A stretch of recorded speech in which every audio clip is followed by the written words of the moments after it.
हाँ जी, नदी वाला। नदियों से रिलेवेंट लास्ट में जो अदर इम्पोर्टेंट फैक्ट्स थे उसमें लास्ट में अपनी बात चल रही थी जो नदियों से रिलेवेंट, एक तो उनके लेंथ वाइज उनका सीक्वेंस, कैचमेंट एरिया के अकॉर्डिंग उनका सीक्वेंस, नदियों के सब बेसिन्स के अकॉर्डिंग यानी उनके उप बेसिन के अकॉर्डिंग उनका सीक्वेंस। यहाँ तक कंप्लीट हो गया था अपना, जिसमें लेंथ वाला तो इजी है।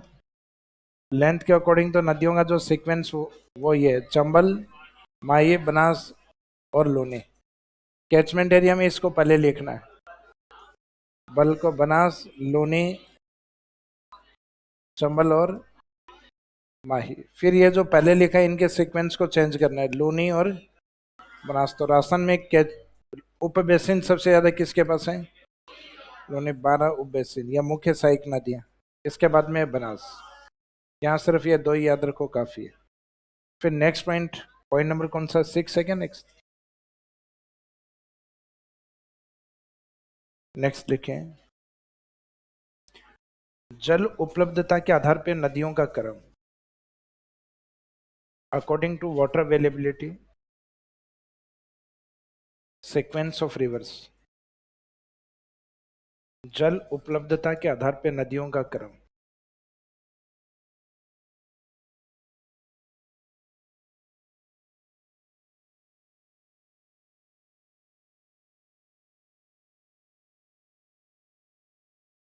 इसमें लिखे according to water availability, sequence of reverse.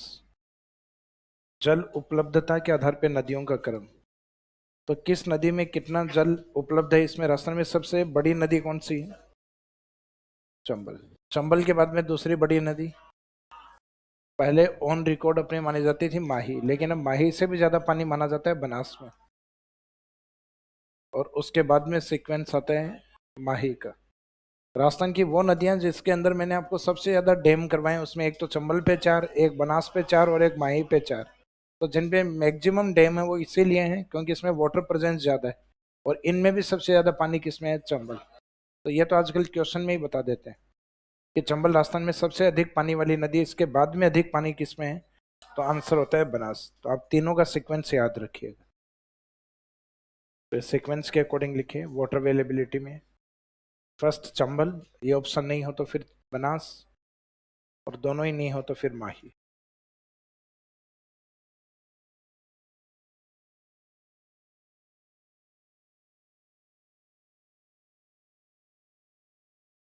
According to water availability, sequence of rivers, first Chambal, then second Banas और लास्ट वाला है माही।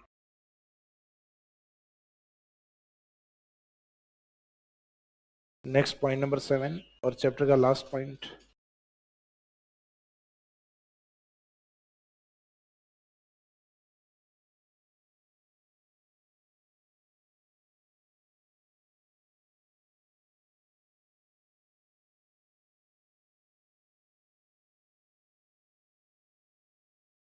लास्ट में लिखिए राजस्थान की प्रमुख मुख्य नदियां एवं सहायक नदियां।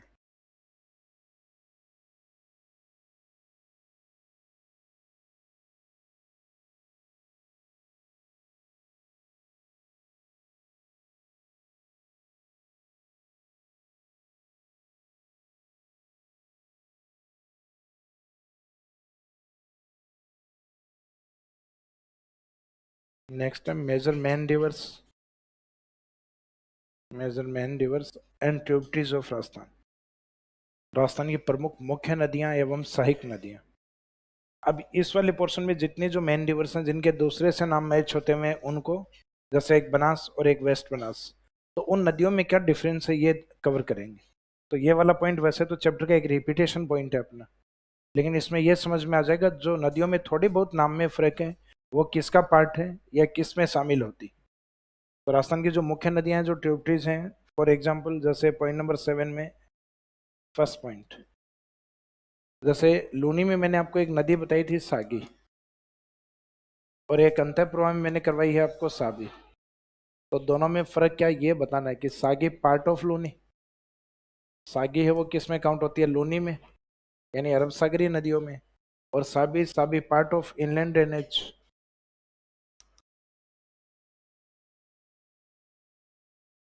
ये अंतः प्रवाह का हिस्सा।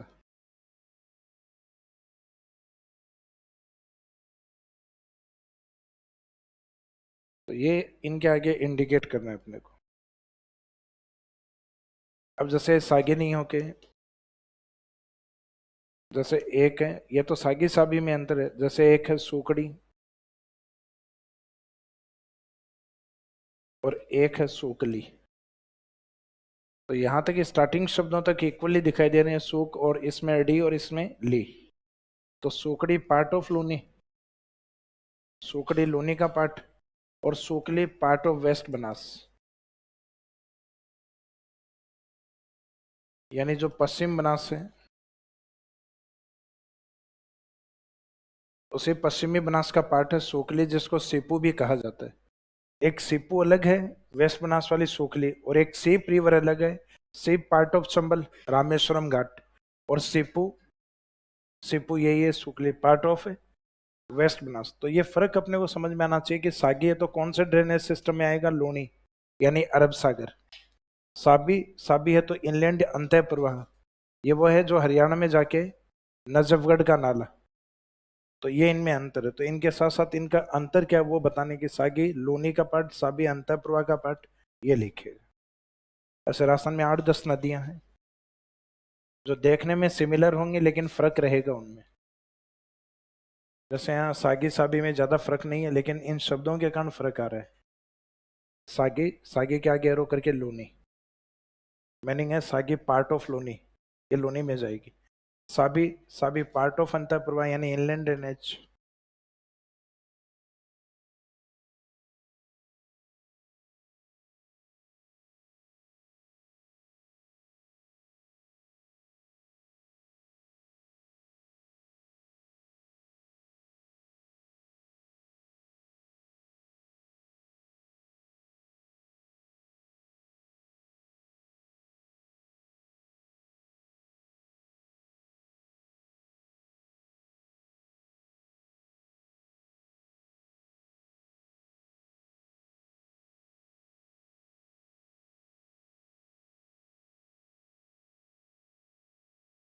तो एक में सोकड़ी है, दूसरी में सोकली। सोकड़ी पार्ट ऑफ लूनी, और सेकंड है सोकली, सोकली पार्ट ऑफ वेस्ट बनास। और इसी सोकली का एक नाम और भी यूज होता है, सेपू। तो सेपू यानी वही है सोकली पार्ट ऑफ वेस्ट बनास, लेकिन सेपू नहीं होके अगर सेप नाम से आती तो सेप पार्ट ऑफ चंबल।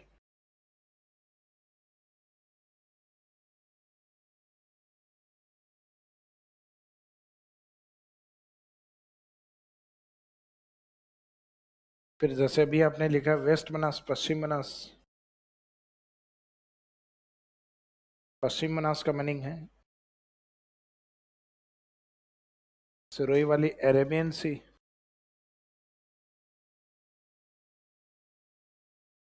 यानी जो सिरोही से निकलती है और किस में जाती है, अरब सागर। और इसमें बनास अगर आती है तो बनास का मीनिंग है राजसमंद, और राजसमंद वाली ये जाती है चंबल में, और चंबल किस में काउंट होती है, बे ऑफ बंगाल में। ये बंगाल की खड़ी नदियों पार्ट।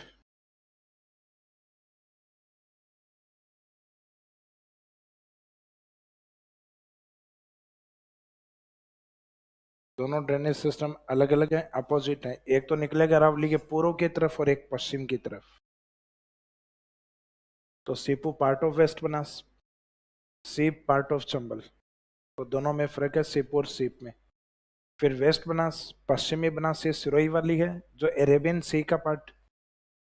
और वेस्ट बनास के बाद में बनास यानी जो राजसमंद से ओरिजिनेट होती है, part of Bay of Bengal, Bengal की खाड़ी।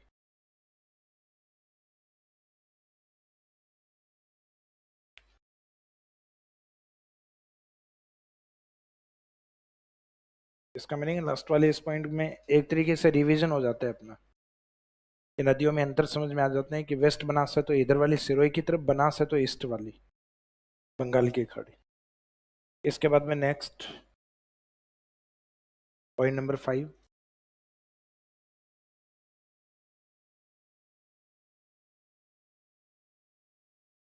माई नदी में एक नदी बताई थी डूंगरपुर की ओर, मोरेन, और एक जयपुर से निकलने वाली, बनास में जाने वाली मोरेल।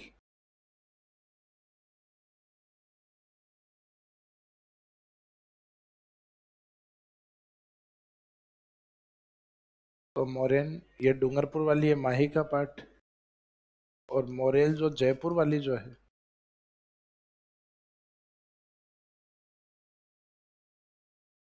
ये पार्ट है बनास का।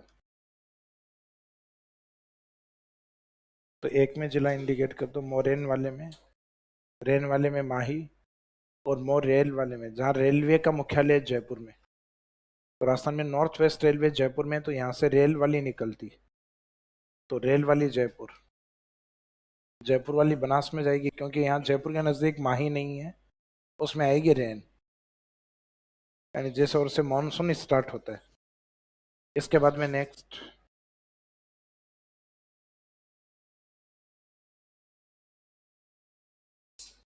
एक आपकी साबरमती की सहायक नदी थी मासी, सॉरी मानसी, और एक मासी थी बनास में। लेकिन इंग्लिश में तो दोनों शब्दों में कोई फर्क नहीं रहेगा इसमें। तो ये पूरा जो नया है मानसी वाला, ये आती है मानसी वाकल के अंदर। और मानसी वाकल किस ड्रेनेज सिस्टम में आते हैं? साबरमती। तो ये राजस्थान में दो वाटर टनल हैं, दोनों के दोनों साबरमती की सहायक नदियों पर। और ये मासी जो नदी है, जिसमें करवाया था ना, काली डाकण मासी मैना मोर भांडी आम को खा गई, वो वाली मासी। ये सारी ट्रिक किसमें थी अपनी? बनास। तो इंग्लिश में ये सब लिखते हुए आगे ब्रैकेट में ये लिख देना मासी। आधा आधा नया है इसमें, और स्टार्टिंग वाले में मानसी, मानसी वाकल में जाती। इसका मीनिंग मानसी वाकल में से सहायक नदी मानसी है, उसकी मुख्य नदी वाकल, और फिर वाकल की मुख्य नदी कौन है? साबरमती। तो ये साबरमती ड्रेनेज सिस्टम का पार्ट है, मानसी वाकल, मानसी वाकल साबरमती। इसके बाद में नेक्स्ट, चंबल में एक नदी बताई थी मैंने आपको, काली सिंध, और एक बनास में बताई थी काली सिल, काली सिल करौली वाली।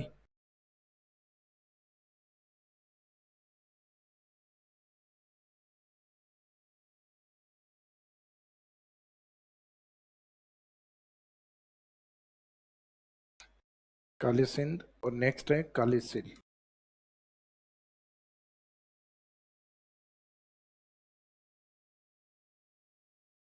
काली सिंध पार्ट ऑफ चंबल, और काली सिल ये करौली वाली। ये जो है ये एमपी से आती, चंबल वाली।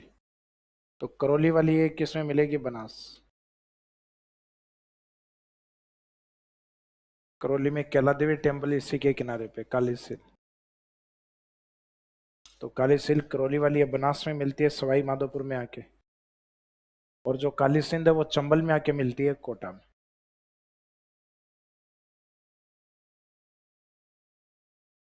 सिंध और सिल।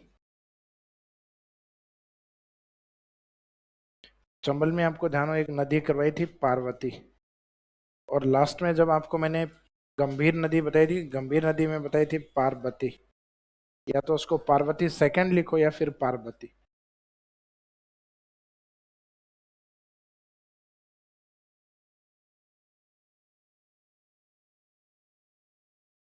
तो पार्वती पार्ट ऑफ चंबल, और पार्वती पार्ट ऑफ गंभीर। फिर गंभीर और गंभीरी, इनमें भी फर्क है। Gambhir part of Yamuna, and Gambhiri part of बेडच।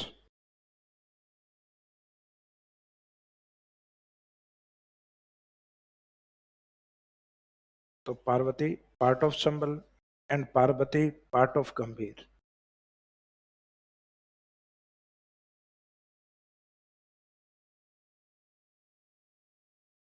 Next, Gambhir part of Yamuna,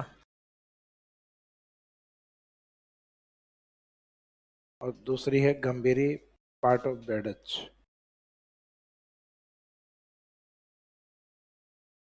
ये जो गंभीरी बेडच, इनके किनारे पे चित्तौड़गढ़ फोर्ट।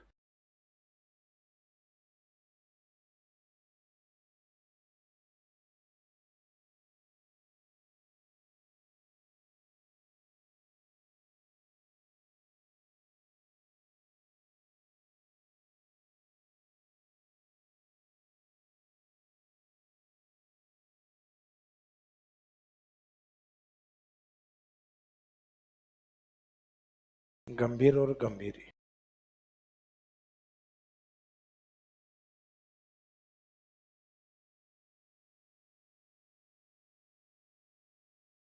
इसके बाद में नेक्स्ट लिखो कांतली और काकनी।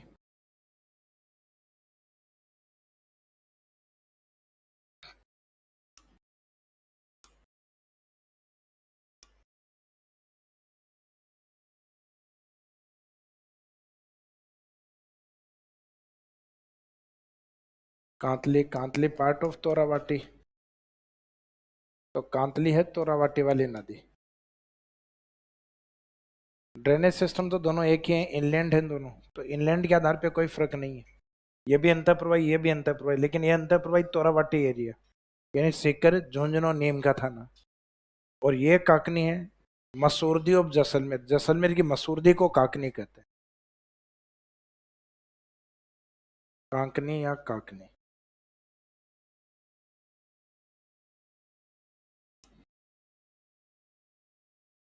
ये मसूरदी ऑफ जैसलमेर।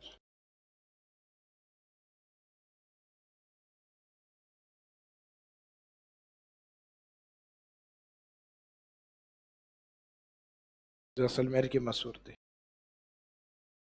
और कांतली है जो तोरावाटी वाली पार्ट है, इन कैचमेंट एरिया जिसका तोरावाटी में, वो कांतली। एक अंतःपुरा में नदी और भी थी, एक सांबर में आने वाली थी और एक अलवर भरतपुर में। एक का नाम रूपनगढ़ और दूसरी का नाम Ruparel. Roopangarh part of Sambhar and Ruparel part of NCR Alwar and Bharatpur.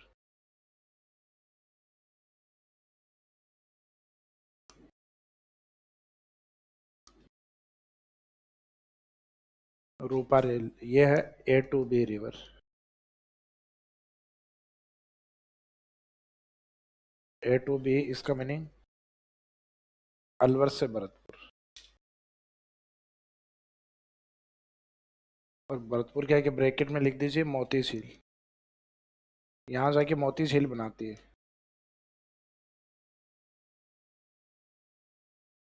और दूसरी है रूपनगढ़।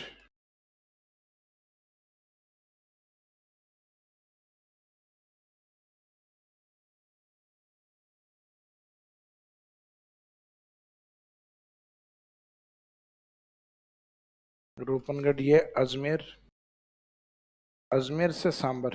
सांबर का मीनिंग है इनलैंड, अंतःप्रवाही नदी। हालांकि दोनों अंतःप्रवाही हैं, सिर्फ फर्क कैचमेंट एरिया को लेके।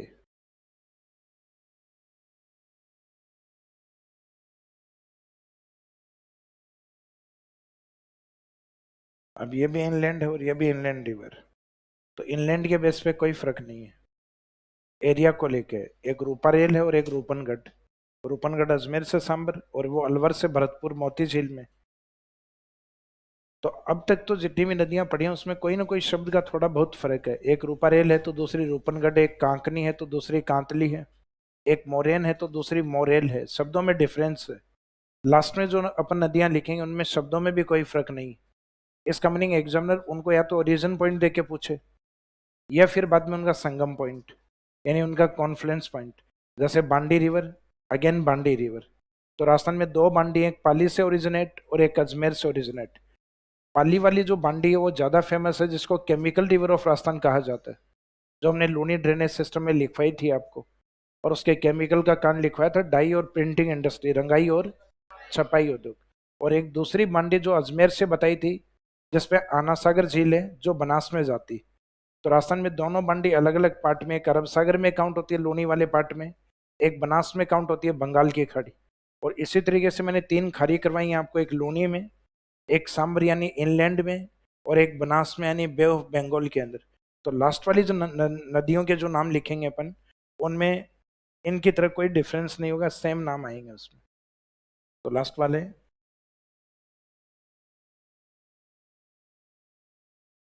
जैसे बांडी और बांडी,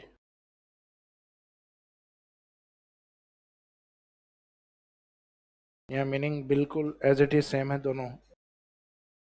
तो एक बांडी तो है पाली वाली अपनी,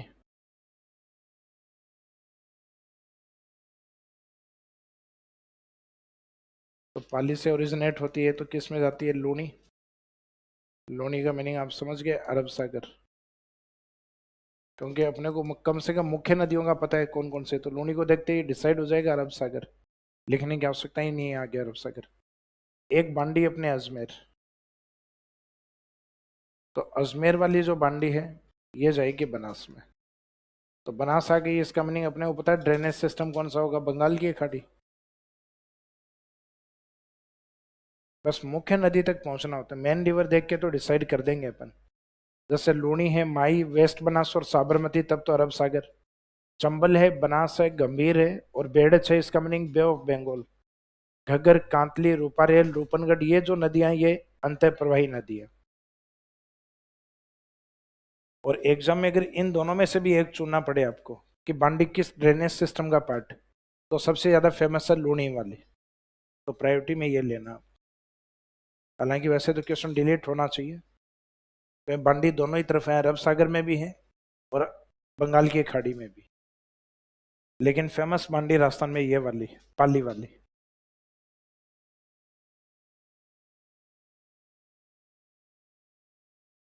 और एक लास्ट में खारी में भी ऐसा ही, नाम बिल्कुल सेम है तीनों में, खारी, अगेन खारी और वापस ये खारी।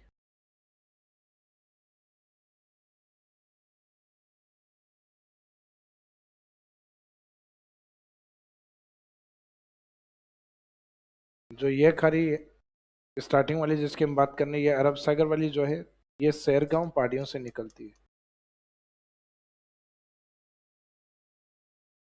सैरगांव हिल्स सिरोही,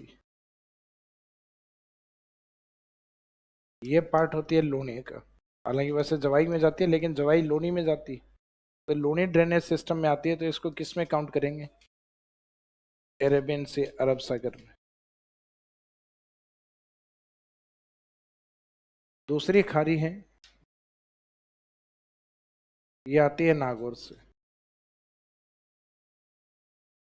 नागौर से ये किस में जाएगी, सांबर। और सांबर झील वाले जो एग्जाम्पल है किस में काउंट होते हैं, इनलैंड में, अंतः प्रवाह में।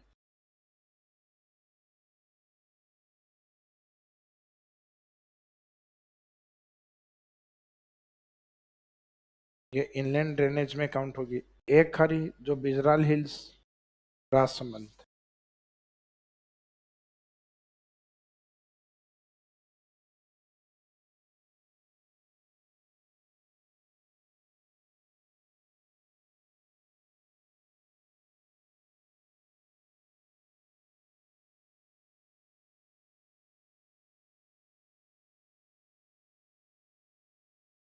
बिजराल हिल्स, राजसमंद, ये जाएगी आपके बनास में। त्रिवेणी बनाती है राजमहल में। बनास में जाने का मीनिंग है बे ऑफ बंगाल, बंगाल की खाड़ी, तो ये मानी जाती है बीओबी रिवर्स में, बे ऑफ बंगाल रिवर्स के अंदर। तो यहाँ या तो एग्जामिनर आपको ओरिजिन पॉइंट दे तब समझ पाओगे, या उसका कॉन्फ्लुएंस पॉइंट संगम दिया जाए। सिंपल अगर नदी का नाम दे दिया तो आप डिसाइड नहीं कर पाओगे। जैसे आरएस प्रीलिम्स 2010 में एक क्वेश्चन है कि Khari river is the part of which drainage system, कि खारी नदी किस अपवाह तंत्र का हिस्सा है, तो ना तो उद्गम बताया ना संगम बताया, तो उन्होंने तीनों लिख रखे हैं ऑप्शन में कि अरब सागर, अंतः प्रवाह और बंगाल की खाड़ी, और एक डी पॉइंट दिया हुआ है अनिश्चित। तो अनिश्चित इसका मीनिंग हम डिसाइड ही नहीं कर सकते। फिर एक अधीनस्थ बोर्ड ने 2-3 साल पहले एक एग्जाम में क्वेश्चन पूछा था कि राजस्थान की वो खारी नदी जिसका उद्गम बिजराल की पहाड़ियों से होता है वो किस ड्रेनेज सिस्टम में काउंट होगी, तो बिजराल यानी राजसमंद, और राजसमंद वाली कनेक्ट होती हैं ये बनास से, बनास का मीनिंग किस में काउंट होंगे, तो इसमें डिसाइड हो जाएगा बंगाल की खाड़ी। तो इसका मीनिंग या तो हमें ओरिजिन पॉइंट बता दिया जाए, ओरिजिन नहीं बताओ तो भले ही संगम बता दिया जाए, इन दोनों में से एक बताना होगा, तब डिसाइड होगा। और दोनों में से कोई नहीं है, ओरिजिन पॉइंट भी नहीं है, डिस्चार्ज पॉइंट भी, तो एक डी ऑप्शन आएगा, या तो उपरोक्त सभी का हिस्सा है या अनिश्चित है। ये हम डिसाइड ही नहीं कर सकते जब तक ओरिजिन या डिस्चार्ज पॉइंट हमारे पास नहीं। और इसी में एक कॉलेज लेक्चरर में अच्छा क्वेश्चन पूछा हुआ है 2015 के एग्जाम में। उसमें नदियों के नाम लिखे हुए थे, जैसे फॉर एग्जांपल एक कांतली नदी है, एक नाम है साबी, एक नाम है मेंथा रिवर, और एक नदी है खारी।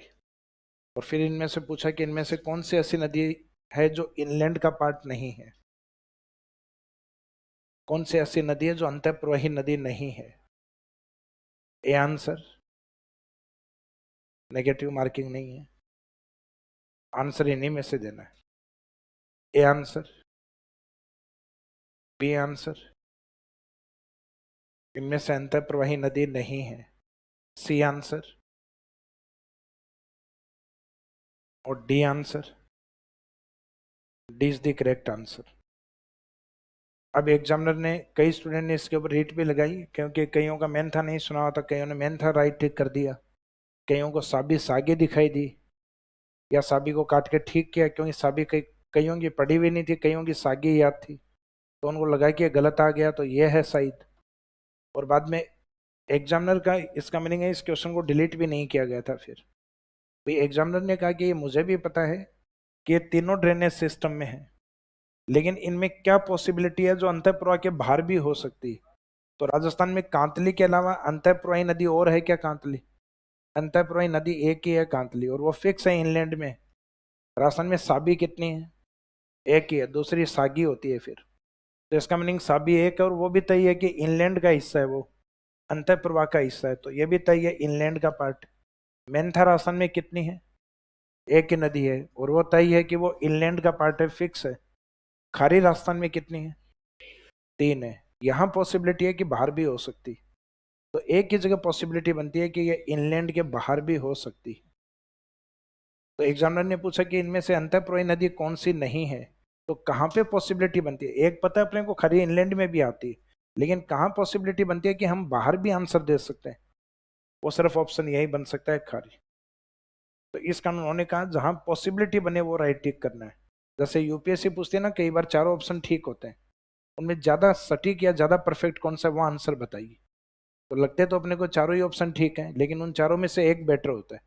तो यहाँ पे ये चारों अंतःप्रवाही नदी हैं, लेकिन अगर किसी एक को बाहर बताना हो तो उसको बताओ जो वास्तव में बाहर भी मिले। तो बाहर इसमें खारी है जो तीनों में मिलती, क्योंकि एक इनलैंड में और दो इनलैंड के बाहर भी हैं।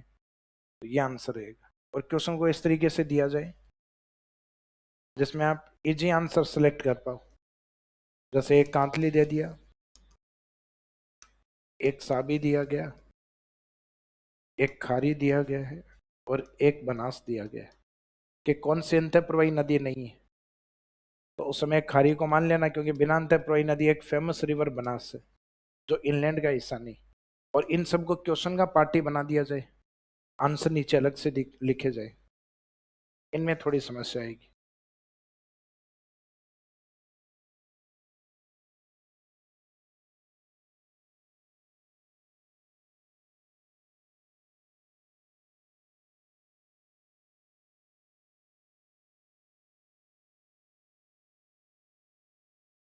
क्वेश्चन सुनो पहले। इनमें से कौन सी नदी है जो अंतःप्रवाही नदियों का हिस्सा है? ऊपर वाले क्वेश्चन दिए, क्वेश्चन का ही पार्ट है वो। तो अपने को कांतली अंतःप्रवाही नदी है, साबी अंतःप्रवाही नदी है, खारी अंतःप्रवाही नदी, दिमाग ही नहीं लगाना, बनास नहीं है। तो तीन अंतःप्रवाही नदियां, तो सिंपल पूछा अंतःप्रवाही नदियां कौन कौन सी? ए, बी और सी। फिर next question, only inland river, केवल अंतःप्रवाही नदी होनी चाहिए। तो ऐसी और किसी में भी नहीं है, ओनली इनलैंड। साबी और किसी में नहीं है, ओनली इनलैंड। और भी हैं, अरब सागर में भी है, बंगाल की खाड़ी, ओनली इनलैंड में नहीं है, सब में आती है। तो ये ओनली बे ऑफ बंगाल में काउंट होती है। तो ओनली इनलैंड में आंसर ये रहेगा, केवल अंतःप्रवाही होनी चाहिए, तो ए और बी ये आंसर। इनमें से वो नदी जो बंगाल की खाड़ी का पार्ट है, बे ऑफ बंगाल का पार्ट, तो ये दो तो नहीं है, कम से कम खारी है, खारी सब में रहती है एक बनास से, तो ये दोनों में काउंट, बे ऑफ बंगाल में सी और डी, और ओनली बे ऑफ बंगाल का पार्ट होना चाहिए, बे ऑफ बंगाल के अलावा कहीं काउंट नहीं होना चाहिए। तो खारी तो तीनों में काउंट होती है, ओनली बे ऑफ बंगाल में ये है, तो फिर आंसर रहेगा आपका डी। तो ये क्वेश्चन थोड़े टफ है, तो इसमें क्वेश्चन की लैंग्वेज को आपको ध्यान से पढ़ना, उसके अकॉर्डिंग आपका आंसर होगा। समझ में आ गए? भाई सिंपली इनलैंड पूछा तो इनलैंड में जो जो पढ़ी है वो नाम आने चाहिए, तो इनलैंड में पढ़े, राइट टिक कर दो। ओनली इनलैंड का मीनिंग है कि वो नाम वापस कहीं रिपीट नहीं होना चाहिए, और ऐसा एक ही नाम है खारी, या तो ऐसा नाम बांडी है तो बांडी तो इंग्लैंड में नहीं आती, तो इसका मीनिंग कंफ्यूज करने वाला खारी है, तो ओनली इंग्लैंड में पूछा जाए तब तो खारी को बाहर कर देना, क्योंकि खारी ओनली इंग्लैंड में नहीं है, तीनों में काउंट है। सिंपल पूछा जाए कि पार्ट ऑफ इंग्लैंड, तो पार्ट ऑफ इंग्लैंड में खारी भी है, यानी इंग्लैंड का हिस्सा होना चाहिए, तो उसमें खारी भी है, साबी भी है, कांतली भी है, ये इंग्लैंड का पार्ट नहीं होती। तो ओनली सिर्फ इंग्लैंड के पार्ट में तीनों को आंसर लेंगे, ओनली इंग्लैंड कंडीशन आ जाएगी, यानी केवल अंतःप्रवाही होने चाहिए। तो खारी ऐसे नहीं है कि ओनली अंतःप्रवाह में हो, ये तो सब में है, तो ओनली इंग्लैंड में ए और बी, ये आंसर रहेगा। तो इसका एग्जाम में क्वेश्चन की कंडीशन को अच्छे से पढ़ना है, ऐसे पुराने क्वेश्चन पेपर निकालोगे उससे आइडिया लग जाएगा, क्योंकि आरपीएससी ने खारी पे 2-3 क्वेश्चन पूछे हुए हैं। जैसे एक तो 2010 वाला, किस अपवाद क्षेत्र में स्थित, नदी का सिर्फ नाम दिया हुआ है, ना तो ओरिजिन दिया हुआ ना डिस्चार्ज दिया हुआ, तो डी पॉइंट हो जाएगा, उपरोक्त में से कोई नहीं, या अनिश्चित, या उपरोक्त सभी का हिस्सा है, या तो अरब सागर, बंगाल की खाड़ी और अंतःप्रवाह तीनों का लिखा हुआ हो कि सभी का हिस्सा है, या डी पॉइंट ऐसा हो कि अनिश्चित, हम डिसाइड नहीं कर सकते। तो जब तक ओरिजिन और डिस्चार्ज पॉइंट नहीं बताया जाए तब तक ये निश्चित नहीं हो सकता। तो इसी के साथ आपकी नदियां कंप्लीट। अब लास्ट में एक क्वेश्चन लिखिए, इंपोर्टेंस ऑफ रिवर्स। वैसे पॉइंट ही लिख दो, point number 8, importance of reverse, नदियों का महत्व है।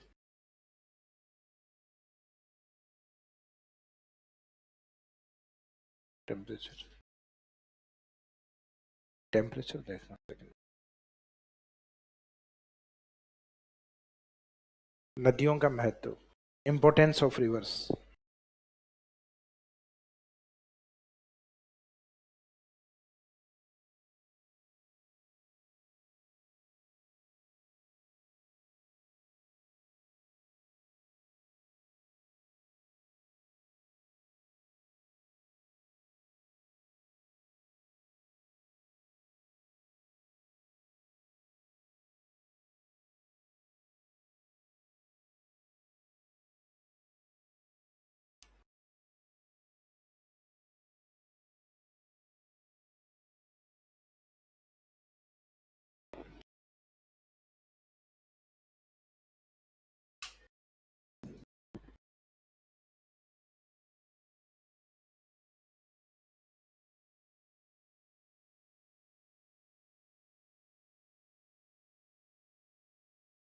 एक तो नदियों का इंपोर्टेंस होता है उपजाऊ मैदानों का निर्माण, जैसे राजस्थान के पूर्वी मैदान का निर्माण रिवर सेडिमेंट से हुआ है, नदियों के द्वारा जमा किए गए अवसादों से हुआ है। तो एक बड़ा इंपॉर्टेंस ये है उपजाऊ मैदानों का निर्माण, फॉर्मेशन ऑफ फर्टाइल प्लेन्स। तो एक तो ये लिखिए, सिर्फ कीवर्ड कीवर्ड इंडिकेट कर दीजिए।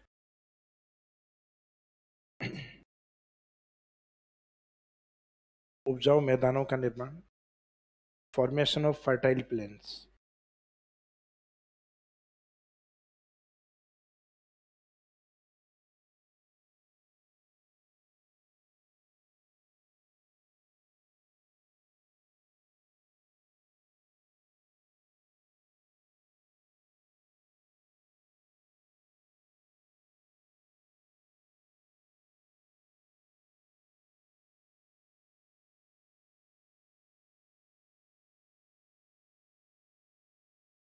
भूमिगत जल स्तर,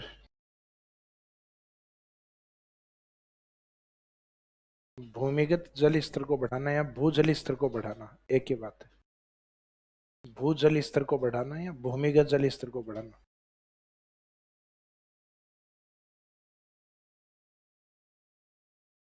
to improve ground water.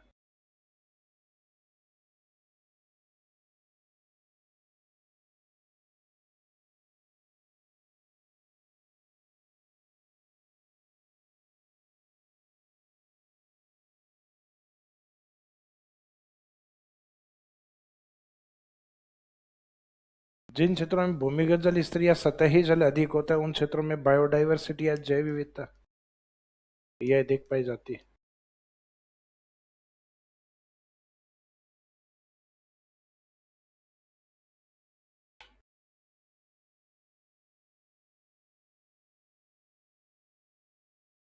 To increase biodiversity.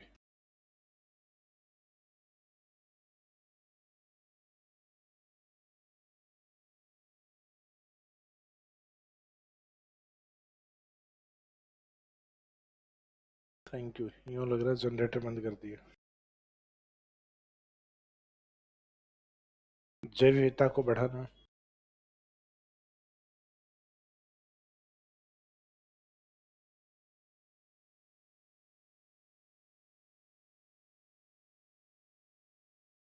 पेयजल आपूर्ति। Drinking water supply. इन नदियों के ऊपर कुछ बड़े डैम बनाए जाते हैं जिनके उद्देश्य मुख्यतः पेयजल, जैसे फॉर एग्जांपल बिसलपुर, तो ये मुख्यतः पेयजल। पश्चिमी राजस्थान में फॉर एग्जांपल जवाई, मारवाड़ का अमृत सरोवर। तो कुछ ऐसे बड़े बांध होते हैं जिनका मुख्य उद्देश्य ड्रिंकिंग वाटर सप्लाई होता है। कुछ बांधों का उद्देश्य होता है सिंचाई, यानी इरिगेशन के लिए जलापूर्ति। तो ये पेयजल आपूर्ति वाला ड्रिंकिंग वाटर सप्लाई। इसके बाद में इसी तरीके से तीन चार इंपोर्टेंस और लिखने हैं, तो नीचे इस तरीके से तीन चार पॉइंट और इंडिकेट कर दिया। सिंचाई के लिए जलापूर्ति,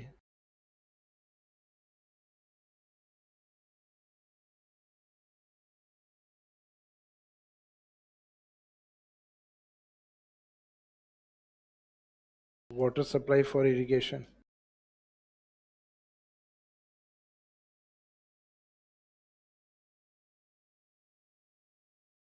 सिंचाई के लिए जलापूर्ति।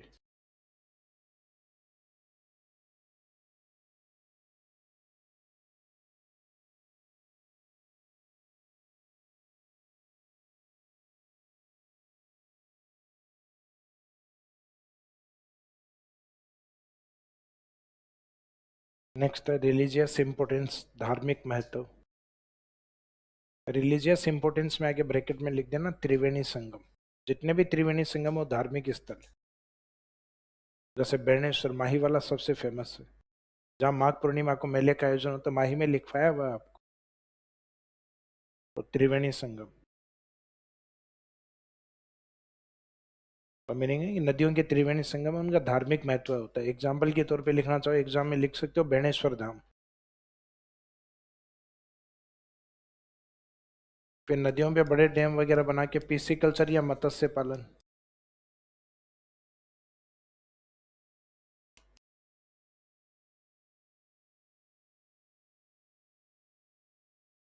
पीसी कल्चर या मत्स्य पालन या फिशरिंग।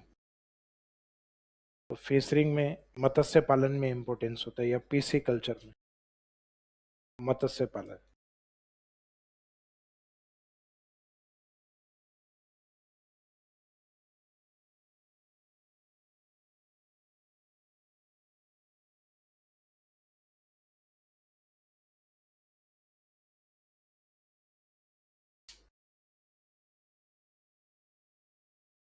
इसके अलावा hydro energy, very good.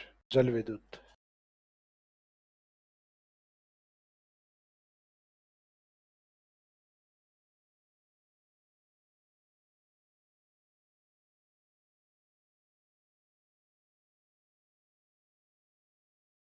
Hydro power production, जल विद्युत उत्पादन। लेकिन इसमें कुछ है कि लिख पाओगे आप। जल विद्युत उत्पादन राजस्थान में या तो माही है, या चंबल है, या फिर जाखम। तो वो ब्रैकेट में कुछ एग्जाम्पल लिख दीजिए, यानी ये पॉइंट आप सभी नदियों में नहीं लिख पाओगे। चंबल, माही, हालांकि लिखो तो संभावना लिख दो, लिख दीजिएगा बाकी नदियों में। या एग्जाम में ये याद नहीं है कि हाइड्रो पावर है या नहीं है इस नदी पे, तो लिख दो जल विद्युत की संभावना। पॉसिबिलिटी तो सब पे है ना। बाकी जिन पे हाइड्रो पावर प्रोडक्शन किया जाता है, यानी नदियों का महत्व इंडिविजुअल लिख दिया, चंबल का महत्व बताओ, तो चंबल के महत्व में ही बताना है हाइड्रो पावर। माही में भी बता सकते हो, जाखम में भी बता सकते हो, लेकिन इनके अलावा नहीं बता पाओगे। ये हालांकि यहाँ रटने की आवश्यकता नहीं है, आपके अलग से टॉपिक दिया हुआ है ऊर्जा, उसमें हर तरीके की ऊर्जा है अपने। हाइड्रो पावर प्रोडक्शन कौन कौन से है राजस्थान के? थर्मल कौन से हैं, न्यूक्लियर एनर्जी स्टेशन कहाँ पे हैं, बायोगैस बायोमास प्लांट कहाँ पर हैं, सोलर एनर्जी प्लांट कौन से हैं, या सोलर पार्क कहाँ पे लगे हुए हैं, विंड एनर्जी पार्क कहाँ पे लगे हैं, सारे स्टेशन अपने को याद रखने पड़ेंगे। तो उसके अंदर ये आ जाएगा आपका। और एक लास्ट में इन्हीं के साथ ऐड कर देना टूरिज्म या पर्यटन। पर्यटन में चंबल के कुछ पॉइंट हैं जो फेमस हैं, जैसे चूलिया वाटरफॉल हुआ, हैंगिंग ब्रिज हुआ, और अभी कोटा के अंदर अपने हेरिटेज रिवर फ्रंट।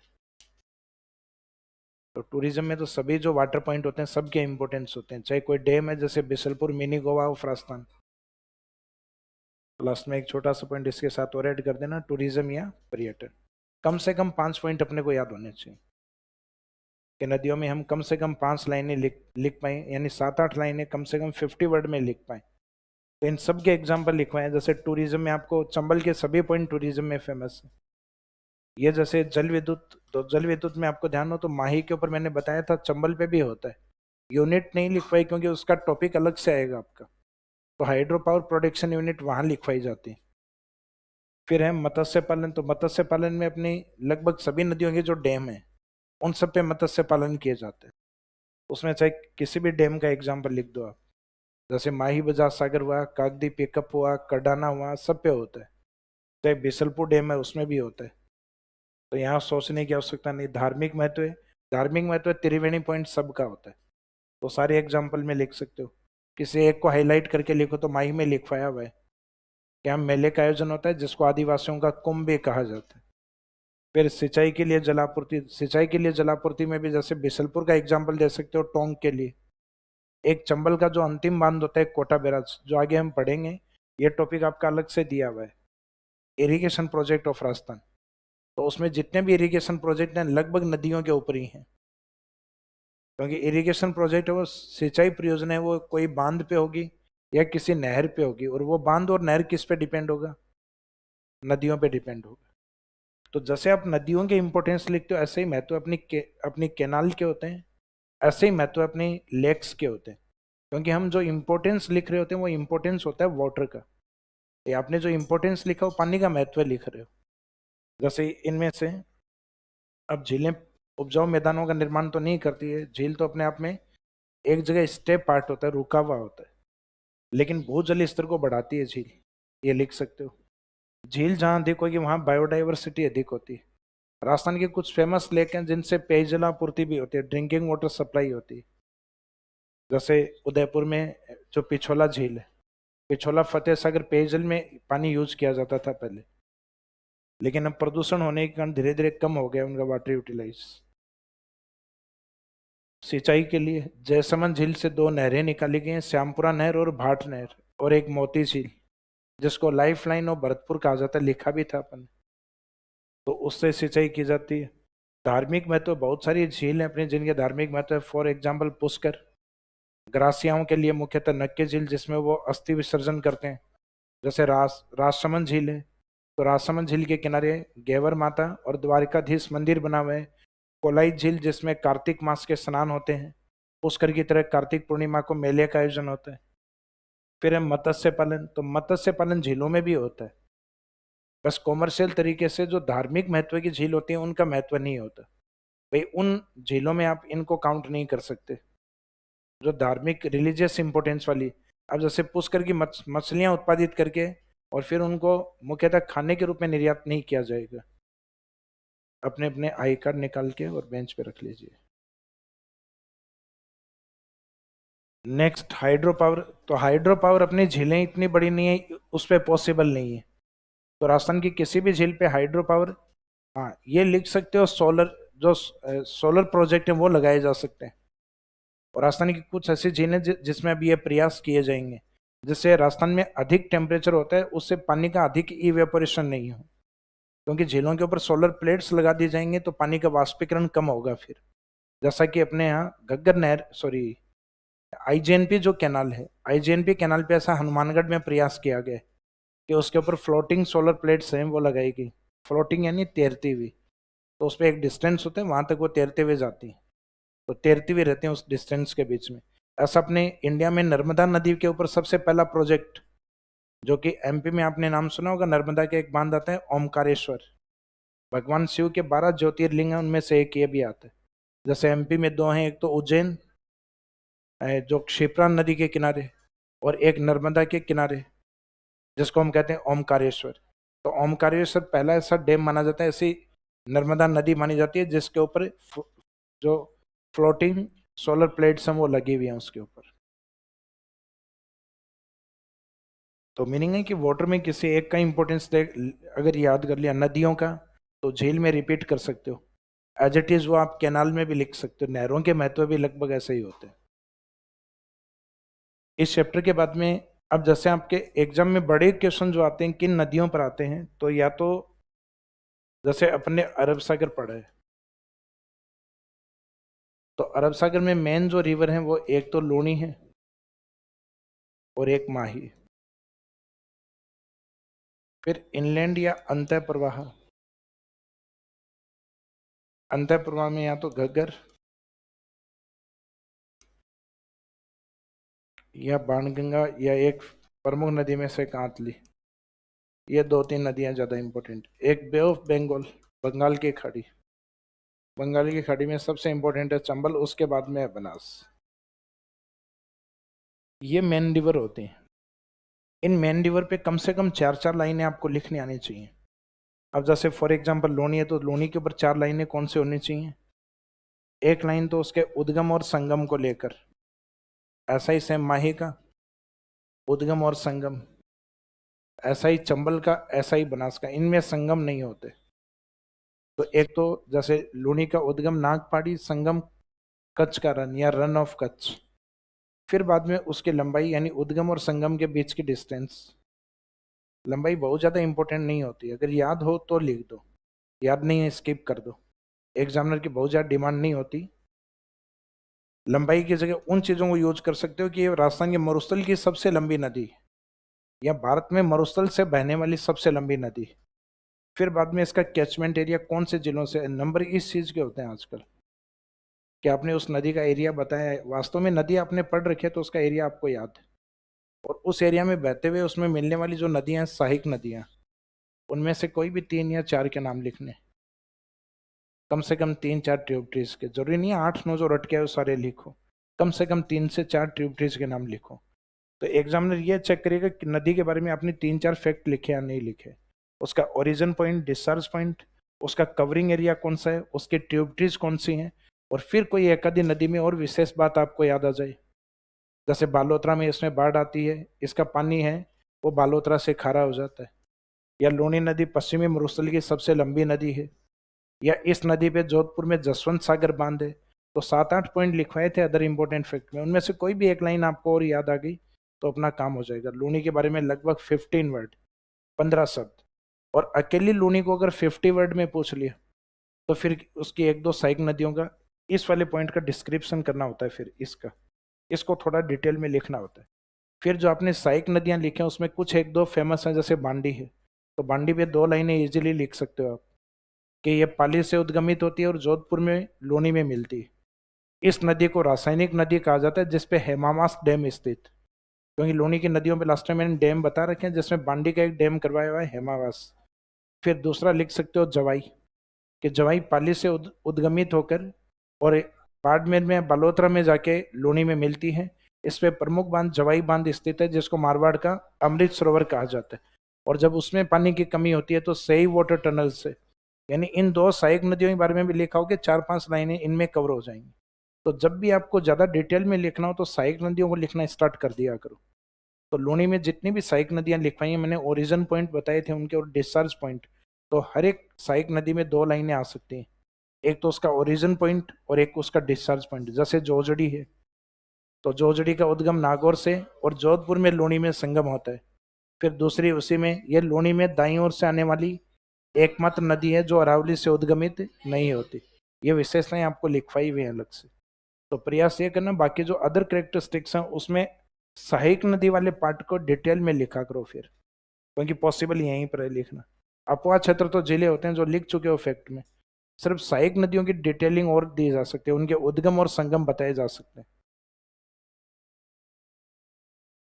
इसी तरीके से माई में लिखना है उद्गम संगम, लेंथ अगर याद है तो लिख दो, याद नहीं है तो कैचमेंट एरिया बता दो, सहायक नदियां। फिर इसमें तो डैम भी बहुत सारे, वो बता सकते हो कि जो माही नदी है, उपनाम मत बताना स्टार्ट कर देना कि इसको आदिवासियों की गंगा भी कहा जाता है, इसको वागड़ की गंगा, पता चले चारों लाइन में ये लिख के आ गए हो, तो उपनाम नहीं लिखने होते। फिर अंतः प्रवाही नदियों में जैसे घग्गर में लिखना है, तो इसमें तो इनमें तो उद्गम आएगा और इनका कैचमेंट एरिया। फिर बाद में इनकी कुछ अन्य विशेषताएं हैं तो वो बता दीजिए कि इस नदी का कैचमेंट एरिया हनुमानगढ़ में नालिया पाट और पाकिस्तान में हकरा कहलाता है। फिर घग्गर नदी है, तो घग्गर नदी के ऊपर इसका प्राचीन नाम सरस्वती था, और इसके किनारे पे राजस्थान में तलवाड़ा झील, कालीबंगा, पीलीबंगा सभ्यता, और पाकिस्तान में इसका अंतिम स्थान फोर्ट अब्बास। तो हल्का सा साथ में डायग्राम इंडिकेट करते हुए और ये पॉइंट लिख दीजिए। तो इसमें भी बहुत सारा, कोई लगभग 1 पेज लिखवाया हुआ है घग्गर के बारे में भी, तो इजीली आप आराम से 4 लाइनें आराम से लिख सकते हो इसमें। बाणगंगा में भी लगभग, क्योंकि इसमें प्रमुख डैम है इसके, जिनके बारे में थोड़ी डिटेल अधिक देनी है, जैसे एक तो रामगढ़ बांध जयपुर और एक अजान डैम केवलादेव, और दोनों को वर्तमान में लिंक किया जा रहा है। जैसे रामगढ़ को लिंक किया जा रहा है अपने सवाई माधोपुर वाले इस सरदार से, और अजान डैम को लिंक किया गया दो पार्टी, यमुना लिंक नहर और पांचनाथ से। कांतली है, ये भी लगभग लिखवाया हुआ है, जिसके किनारे दो सभ्यता बताई थी, एक तो गणेश्वर नीम का थाना और एक सुनारी नीम का थाना, जो वर्तमान में दोनों ही नीम का थाना में। इन नदियों में भी एज इट इज वैसे ही लिखना है, इनके origin, discharge point, catchment area, tributaries. Chambal की लेंथ जरूर याद रखना। तो चंबल राजस्थान की सबसे लंबी नदी है, 1051 किलोमीटर। बाकी लेंथ किसी की आवश्यक नहीं है, तो नहीं रटे एग्जाम में कभी काम ही नहीं आती। और फिर भी रखो तो एक सीक्वेंस याद रखो कि भाई चंबल 500 है, उसके बाद वाला जो माही और बनास है वो, सॉरी, चंबल 1000, बाद वाली दोनों नदियां 500 500, बनास 500, माही 500, माही थोड़ी ज्यादा है, 576 है, और जो बनास है वो 512, और लोनी 500 से 5 कम, 495। इन राजस्थान स्टेट तो बिल्कुल ही याद मत करो, क्योंकि कभी पूछा ही नहीं जाता। ये तो सिर्फ क्या है, गाइड वालों के वो तरीके हैं कि राजस्थान में इतनी है, ये सवाई माधोपुर में इतनी है, ये पाली में इतनी है। ये क्वेश्चन कभी नहीं आते। ये तब आना पॉसिबल है जब आपका कोई डिस्ट्रिक्ट लेवल का एग्जाम हो, जैसे पहले हुआ करता था कांस्टेबल का एग्जाम, अलग अलग जिलों के अलग अलग पेपर हुआ करते, तब वो नॉलेज पूछा जा सकता है। यानी आप जिस जिले में एग्जाम देने गए हो, तो अंडरस्टूड होता है एक दो चीजें उस जिले की दी जाती। अजीब अजीब से नाम आते कि ये तालाब किस जिले में है, अब एग्जाम पाली में जा रहा है, राइट टिक जोधपुर करके आ रहा है। तो कई बार ऐसे लोकल में ऐसे क्वेश्चन बनाए जाते हैं जो उसी जिले में, तो उनमें दिमाग ही नहीं लगाना, उनमें पाली को टिक करना होता है, क्योंकि वो लोकल क्वेश्चन गूगल सर्च करके बनाते हैं कि पाली में फेमस तालाब कौन सा है। तो वो आपकी टोटल जो ज्योग्राफी पढ़ोगे उसमें नहीं, क्योंकि टोटल ज्योग्राफी में मोटी मोटी बातें होती। जैसे आप इंडियन ज्योग्राफी पढ़ो, इंडियन ज्योग्राफी और इजी, क्योंकि उसमें इतने फैक्ट नहीं है, क्योंकि उसमें पूरे भारत की मोटी मोटी बातें हैं। जैसे अपने राजस्थान ज्योग्राफी है, तो राजस्थान ज्योग्राफी में तो क्या है, खोद खोद की निकाली हुई बातें हैं, तो इसमें फैक्ट बहुत ज्यादा है। आप वर्ल्ड ज्योग्राफी पढ़ोगे तो वर्ल्ड ज्योग्राफी में आपको और कम पढ़ना होता है। जैसे वर्ल्ड ज्योग्राफी में माउंटेन्स हैं, तो माउंटेन, वर्ल्ड के जो फेमस माउंटेन है, यानी लगभग 15-20 माउंटेन सीरीज है, वो पढ़नी है आपको। उनमें से एक क्वेश्चन आते हैं अपने। अब पूरे वर्ल्ड में अगर आप एक एक कंट्री में घुस के फिर माउंटेन देखने लग जाओ, तो पूरे विश्व में 10,000 से अधिक पर्वतमालाएं, अकेली प्रशांत महासागर में 10,000 माउंटेन। तो इसका मीनिंग है कि माउंटेन्स को सर्च करना और एक एक माउंटेन को याद रखना इम्पॉसिबल है। तो इसका मीनिंग फिर और ज्यादा मेन जो मेजर पॉइंट होते हैं सिर्फ उन्हीं के ऊपर ही जाते हैं। तो जैसे ज्योग्राफी का पार्ट रीजनल से निकल के बाहर आओगे आप, तो सिर्फ मोटी चीजें पढ़ी जाती, फिर इतनी माइनर चीजों पे, नदी की लंबाई क्या है, इन चीजों पे ध्यान नहीं दिया जाता। फिर सिंपल याद किया जाता है विश्व की लंबी नदी नाइल रिवर है, फिर वहां उसकी लंबाई वंबाई याद करने की आवश्यकता नहीं। विश्व की सबसे बड़ी नदी अमेजन है, उसके कैचमेंट एरिया को याद करने की आवश्यकता नहीं। राजस्थान में लगभग थोड़ा आइडिया होना चाहिए कि बनास है लगभग 45,000, लूणी है थोड़ा कम 37,000, चंबल है लगभग 32,000। अपने को पता होना चाहिए वास्तव में डिसेंडिंग ऑर्डर में, घटते हुए क्रम में, बताया भी था शायद मैंने। तो एक तो ये क्वेश्चन राजस्थान की कुछ प्रमुख नदियों वाले 15-15 वर्ड्स में, जो मेन रिवर्स हैं केवल उनके, और एक ड्रेनेज सिस्टम पे क्वेश्चन आता है फिर। जैसे फॉर एग्जांपल ये 15-15 शब्द वाले अगर ये लिखना सीख गए तो ड्रेनेज सिस्टम पे बहुत इजी है। जैसे आपसे क्वेश्चन पूछा गया, अरब सागरीय नदियों की व्याख्या करो, describe the Arabian Sea drainage system.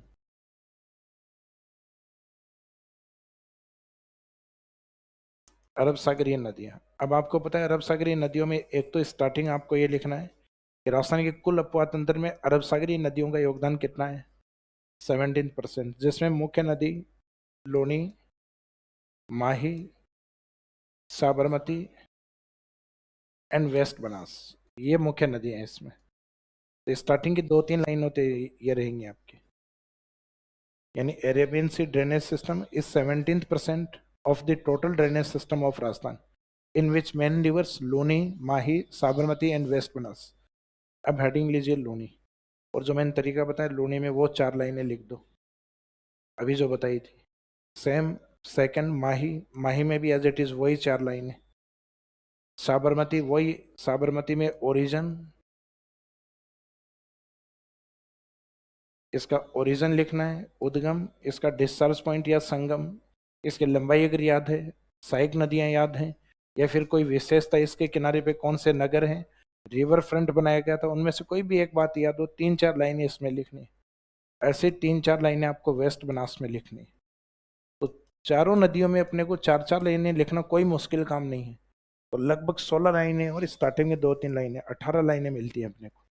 और फिर भी लगता है कोई एक आधी लाइन बच गई तो लास्ट में लिख दो अरब सागर की नदियों का महत्व है। तो महत्व अभी जो मैंने लिखवाए सभी नदियों के महत्व यही होते हैं, वो चाहे अरब सागर की हों, चाहे बंगाल की खाड़ी की हों, चाहे अंतः प्रवाही हों। यानी उपजाऊ मैदानों के निर्माण में, मत्स्य पालन में, पेयजल में, सिंचाई के लिए जलापूर्ति में, या टूरिज्म या पर्यटन को लेकर, वो लास्ट में कीवर्ड में एक लाइन में लिख दो ताकि एग्जामिनर को लगे कि नदियों के महत्व भी लिखे लास्ट में। तो इस तरीके से इस ड्रेनेज सिस्टम को कंप्लीट करना है। अंतः प्रवाही नदियों में भी ऐसे ही स्टार्ट करना है, उसमें कि अंतः प्रवाह राजस्थान की कुल नदियों में 60% हिस्सा है, जो देश में सबसे ज्यादा है। कारण क्योंकि यहाँ मरुस्थल का विस्तार अधिक है। फिर अंतःप्रवाही नदियों में जो फेमस है, जैसे घग्गर है, तो घग्गर में 2 या 3 लाइन है कि घग्गर का ओरिजिन पॉइंट कालका hills, catchment area Ganganagar, Hanumangarh और अनूपगढ़, और इसके कैचमेंट एरिया को हनुमानगढ़ में नाली पाट और पाकिस्तान में हकरा कहा जाता है। 2-3 लाइनें लिख दो। कांतली में भी सेम यही 2-3 लाइनें। तो अंतःप्रवाही नदियों में आपको 5-6 नदियां लिखवाई हुई हैं। उन नदियों में अगर 2-3 में 3-3 लाइनें और बाकी में 2-2 लाइनें भी कवर करोगे, आंसर कंप्लीट हो जाएगा। और फिर भी अगर लास्ट में बच जाता है तो सांबर में मिलने वाली या सांबर का निर्माण करने वाली अंतःप्रवाही नदियां, पॉइंट नंबर 7 लिखवाया था मैंने आपको, अदर इनलैंड रिवर, वो सांबर के अंदर लिखवाई थी, उन सब के नाम लिख दो फिर कि राजस्थान में सांबर झील का निर्माण अंतःप्रवाही नदियों से होता है, जिसमें मुख्य 5 नदियां आती हैं, फिर उनके नाम और ऐड कर दीजिए। तो इनलैंड भी आपका इजीली से हो सकता है 100 वर्ड्स के अंदर।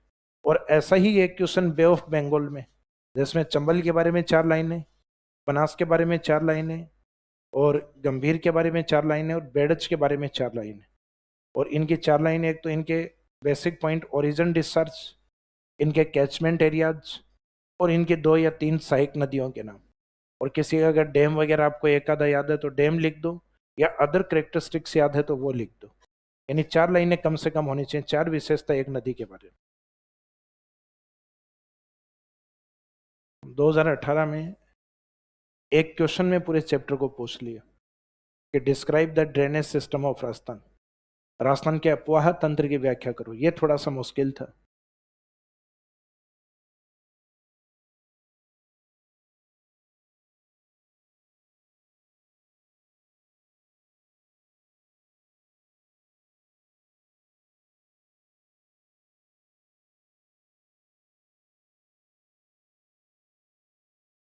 तो पूरा ड्रेनेज सिस्टम के ऊपर है।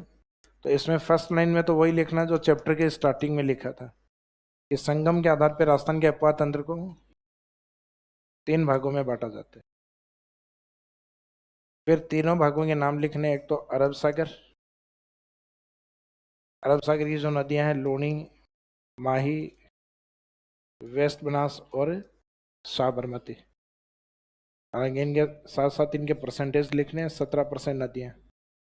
फिर इनलैंड रिवर, अंतःप्रवाही नदियां, जिसमें घग्गर है, कांतली है, साबी रिवर है, रूपा रेल है, और पश्चिमी राजस्थान में काकनी या काकने है, बाणगंगा रिवर, जो भी फेमस इनलैंड जो आपको लिखवाई हुई। फिर लास्ट में बे ऑफ बंगाल रिवर है, बीओबी रिवर्स, जो टोटल ड्रेनेज सिस्टम में कितना है 23%, ये थे लगभग 7%। इसमें चंबल, बनास रिवर, गंभीर रिवर और एक बेडच रिवर, आइडिया बेडच, ये नदी है। तो 3-4 लाइनें तो यहीं पे कवर हो गई अपने। राजस्थान का जो ड्रेनेज सिस्टम है इस तरीके से डिवाइड। अब इनमें अरब सागर वाली जो नदियां हैं, जैसे आपने फर्स्ट अरब सागर स्टार्ट किया, तो अरब सागर वाली जो नदियां हैं जैसे लूनी, माही, वेस्ट बनास, साबरमती, तो इन नदियों में दोनों पॉइंट हैं, ओरिजिन भी है, कॉन्फ्लुएंस पॉइंट या संगम भी है। तो वो दोनों लिखने हैं, जैसे नागपाड़ी, रन ऑफ कच्छ, माही, मेहंद लेक और खंबात की खाड़ी, वेस्ट बनास, नया सानवारा, सिरोही और लिटिल कच्छ, साबरमती, पदरा हिल्स और ये वाला माही वाला पॉइंट खंबात की खाड़ी। फिर इनमें से कुछ नदियों की सहायक नदियां हैं। कैचमेंट एरिया लिखने की आवश्यकता नहीं है, नहीं लिख पाओगे, सिर्फ नदी का नाम, ओरिजिन और डिस्चार्ज पॉइंट और इनके कुछ ट्यूबटीज के एग्जाम्पल लिख दीजिए, सिर्फ इतना ही लिखना होता है। आपको इंट्रोड्यूस करना है कि नदी नागपाड़ी और कच्छ की खाड़ी में यानी अरब सागर का हिस्सा है, और उसकी ये कुछ सहायक नदियां 2 या 3 जो भी नाम आए, तो हर नदी का सिर्फ हल्का हल्का इंट्रोडक्शन देना है। ऐसा आप अंतःप्रवाही नदियों में सिर्फ 2 ही चीज लिख पाओगे, एक तो ओरिजिन पॉइंट, यानी यहाँ संगम लिखना ही नहीं, अंतःप्रवाह में सिर्फ उद्गम के कालका हिल्स हिमाचल और उसके बाद में कैचमेंट एरिया। तो ये सहायक नदियां नहीं है, इसमें कैचमेंट एरिया। तो गगर है तो गगर में श्री गंगानगर, हनुमानगढ़ और अनूपगढ़। अब ज़्यादा से ज़्यादा हनुमानगढ़ में ये लिख सकते हो ब्रैकेट में नाली या पाट, उसका कैचमेंट एरिया विशेष नाम से जाना जाता है। अंतःप्रवाही नदियों में ज़्यादा नहीं, सिर्फ 4 जो फेमस नदियां जो आपको लगे या आपको याद रहे, जो तो वहाँ फेमस कुछ नहीं, वहाँ याद रहने वाली फेमस होती। तो उन 4 इनलैंड के नाम लिख दीजिए, और सेम ऐसे आपको बे ऑफ बंगाल लिखना है। और सभी लिखने के बाद फिर लास्ट एक लाइन में राजस्थान की नदियों का महत्व है वो एक लाइन में लिख देना। 2018 में मार्किंग इतनी इजी हुई कि कईयों ने तो स्टार्टिंग में सिर्फ ये बताया कि राजस्थान का अपवाह तंत्र ही है, फिर लिखना स्टार्ट किया राजस्थान की नदियों का महत्व क्या है, फिर आगे बची हुई लाइनों में महत्व लिख कर आए। नंबर मिले हुए 10 में से 9, ऐसी कॉपियाँ भी। 18 में मार्किंग इतनी ईजी हुई है और 21 में उतनी टफ हुई। कईयों ने वास्तव में इतना अच्छा आंसर लिखा कि 5 में से 4 आने चाहिए थे, नंबर आया 1.5। इस बार आपने कॉपियाँ देखी, शायद आपको रोहित सर वगैरह उनकी कॉपी दिखाई भी होंगी, जैसे ही वो पढ़ाएंगे क्लासेस में आके तब दिखाएंगे वो कि मार्किंग किस तरीके से हुई। तो एक एक चीज़ के नंबर काटे हैं इस बार। जैसे अभी मैंने बताया ना, लोनी में 4 फैक्ट लिख के आओ, तो इस बार उन्होंने तय कर रखा 4 फैक्ट जिसके पूरे हैं उसको 2 में से 2 नंबर देने लोनी के अंदर। फॉर एग्जाम्पल बता रहा हूँ लोनी के अंदर। अब हो सकता है कि कईयों को लगा कि लोनी हम जितना बता दें उतनी ही लोनी है, तो कई पुराने व्यक्तियों को ये लगता है कि जैसे मैंने बता दिया है वो आरपीएससी पे मैंने 4 लाइनें जो या 2 लाइनें लिख दी हैं, ये एक एहसान है क्योंकि मैं पिछले 6-7 सालों से लिख रहा हूँ। तो वो लिख के आते हैं कि लूनी का उद्गम नागपाड़ी अजमेर से होता है, इसका संगम रन ऑफ कच्छ में होता है, और ये राजस्थान की एक प्रमुख नदी है। प्रमुख का मीनिंग क्या है? हर नदी अपने आप में प्रमुख है, तो उसको लगता है कि मैंने लूनी के बारे में बहुत ही अच्छा लिखा है। और आजकल के बच्चे जो रटते हैं वो सारी चीज़ें लिख के आते हैं, कैचमेंट एरिया ये है, इसके प्रमुख सहायक नदियां जो 2 या 3 नाम है वो सारी चीज़ें लिख के कम से कम 3-4 या 5 फैक्ट कवर करके आते हैं। और वो सिर्फ 2 बातें लिख के आए, एक उद्गम और एक संगम। अब उनको मिलता है 2 में से 1 नंबर सिर्फ। और जो 2 बातें और ज्यादा लिख के आएगा, कैचमेंट एरिया, सहायक नदियां, उनको 2 में से 2 मिलते हैं। तो फर्क ये रहता है लास्ट में, जिनमें कईयों के क्योंकि अपनी तरफ से नंबर जोड़ के चलते हैं कई, कि मेरे इतने क्वेश्चन छूट गए, लास्ट में वो 10 एक क्वेश्चन आरपीएससी और काट लेगी, और कर करा के हर पेपर में अपने लगभग कितने जोड़ के चलते हैं। सो थोड़ा सा कमजोर होता है तो उसमें 90 या 80, और थोड़ा सा अधिक ठीक होता है तो 110 115, यानी अपने आप को राउंड फिगर में 400 लाके छोड़ेंगे हम, कम से कम एसडीएम वाली स्थिति में लाके छोड़ेंगे अपने आप को। और बाद में पता चलता है 280 नंबर। तो फर्क ये होता है कि एक एक पेपर में लगभग 20 से 25 क्वेश्चन आते हैं, तो ज़्यादा फर्क नहीं आता, एक एक क्वेश्चन में एक एक नंबर का फर्क चाहिए बस। तो एक पेपर में 25 नंबर का फर्क और 4 पेपर में 100 नंबर का फर्क। जो 400 से सोच रहा था वो 300 या उसे 280 तक आना कोई बड़ी बात नहीं। तो एक क्वेश्चन में, एक बड़े वाले क्वेश्चन में तो फर्क और भी ज्यादा आता है। आप सोच के चलते हो 10 में से 7 नंबर मिलते हैं, 5 या 4। तो वहां तो जितना बड़ा क्वेश्चन होगा उतना गैपिंग ज्यादा आने लग जाता है। तो एक एक पेपर आपका 30-30 नंबर का जो है गैप आना स्टार्ट हो जाता है। तो आप सोच के चलते हो उसे 100 और 120 नंबर कब कम हो जाते हैं पता ही नहीं चलेगा। क्योंकि 120 नंबर है, वो कोई एक पेपर और एक क्वेश्चन में कम नहीं हुए। आपको ये लगता है मेरे 120 नंबर काट कहाँ लिए? तो आपके हर एक पेपर में कहीं आधा, कहीं एक, कहीं दो, ऐसे कम होते होते और 120 कम हो जाना कोई बड़ी बात नहीं। 10th क्लास में मैं भी सोचता था मेरी मेरिट आएगी, 75% आए।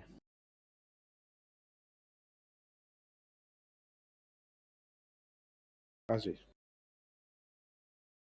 नदियाँ कंप्लीट। तो इस पे ये कोशिश करना, ये वाला कैचमेंट, ये ड्रेनेज सिस्टम वाला ये आंसर आप भी लिखना, जिसमें फॉर्मेट ये रहेगा, संगम वाला जो 3 भाग, फिर तीनों का इंट्रोडक्शन, और उसके बाद में अरब सागरीय नदियों के बारे में सिर्फ ओरिजिन, डिस्चार्ज पॉइंट और उसकी कुछ ट्यूबटीज के नाम। इनलैंड के बारे में बात करोगे तो उनके सिर्फ उद्गम लिखने और कैचमेंट एरिया के बारे में, क्योंकि इनके संगम नहीं होंगे, ट्यूबटीज भी नहीं होंगे इनमें। तो इसमें सिर्फ कैचमेंट एरिया और ओरिजिन पॉइंट ही बताना। फिर वापस बे ऑफ बंगाल में दोनों यही पॉइंट होंगे, उद्गम, संगम और सहायक नदियां। और लास्ट में एक लाइन बचे, उसमें इंपॉर्टेंस भी बताना। तो अब हाइड्रोजियोग्राफी में आपका सेकंड टॉपिक कौन सा है? जलीय भूगोल वाले हिस्से में चैप्टर नंबर 5 था आपका ड्रेनेज सिस्टम।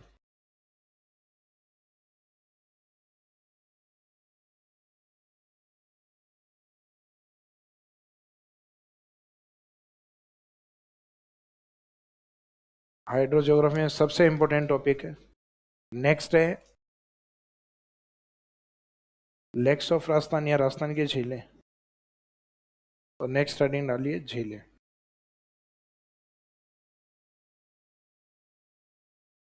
अब राजस्थान में जो लेक्स वाला पार्ट है, झील वाला हिस्सा है, इसमें मुख्यतः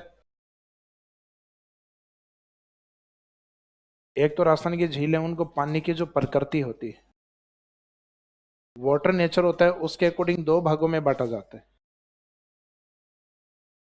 एक तो मीठे पानी की और एक खारे पानी की। एक होता है निर्माण के आधार पे, फॉर्मेशन के अकॉर्डिंग। तो ये तो वर्ल्ड ज्योग्राफी में जब आपको झील पढ़ाई जाती है तो उसके निर्माण के अकॉर्डिंग डिफाइन करवाया जाता है कि कौन सी झील किस तरीके से बनी होती। तो निर्माण के आधार पे सभी झीलों के प्रकार राजस्थान में नहीं पाए जाते। इस कारण जो फॉर्मेशन टाइप है उसके अकॉर्डिंग अपने यहाँ नहीं पढ़ा जाता।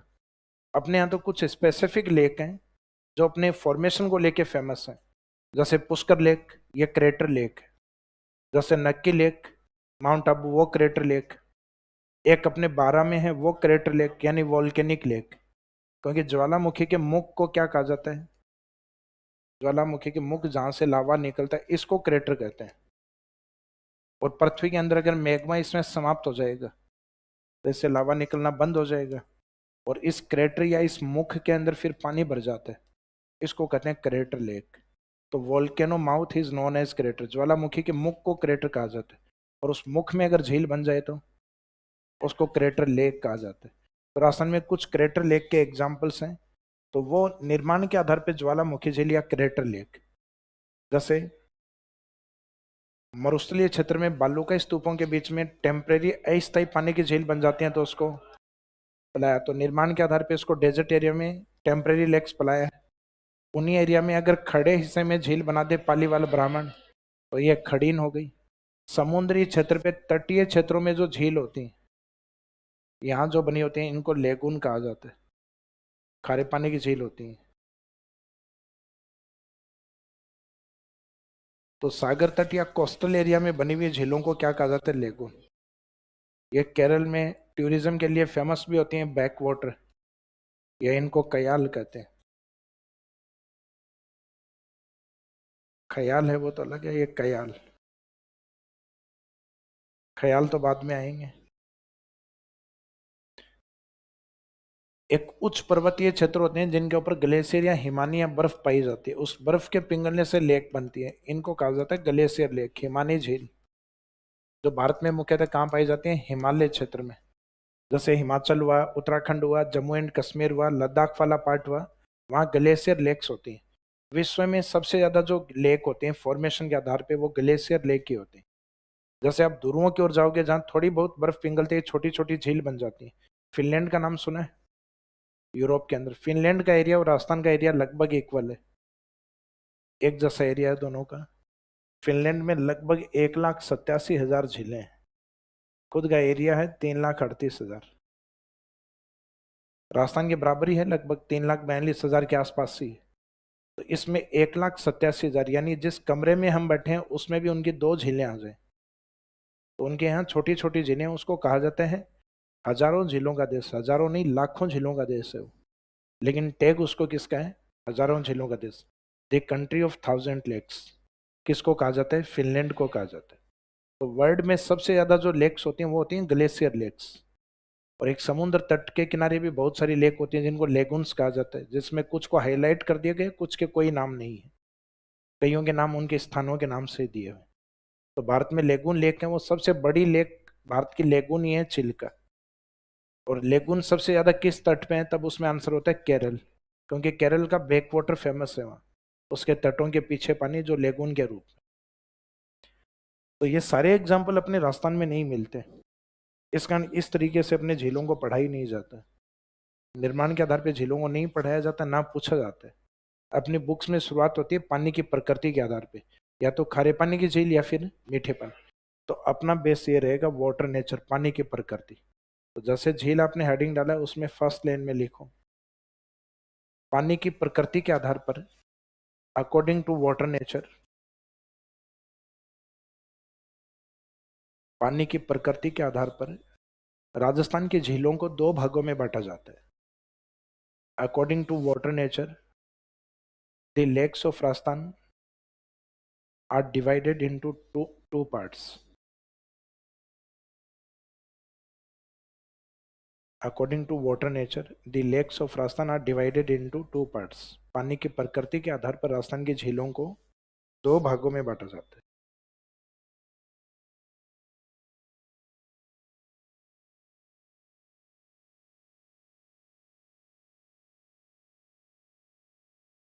तो 2 पार्ट्स हैं, तो उसमें कौन कौन से लेक्स हैं? 2 भागों में बांटा जाता है। अब उसमें झील लिखी और एक तरफ लिखो ब्राइन वाटर लेक।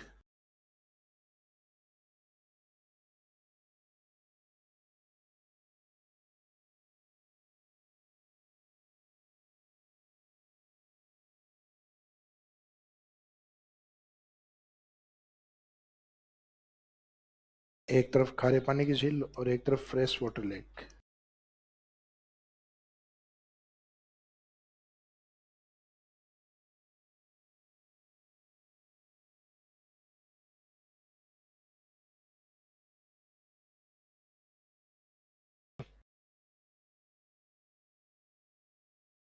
एक है फ्रेश वाटर लेक्स, मीठे पानी की झील।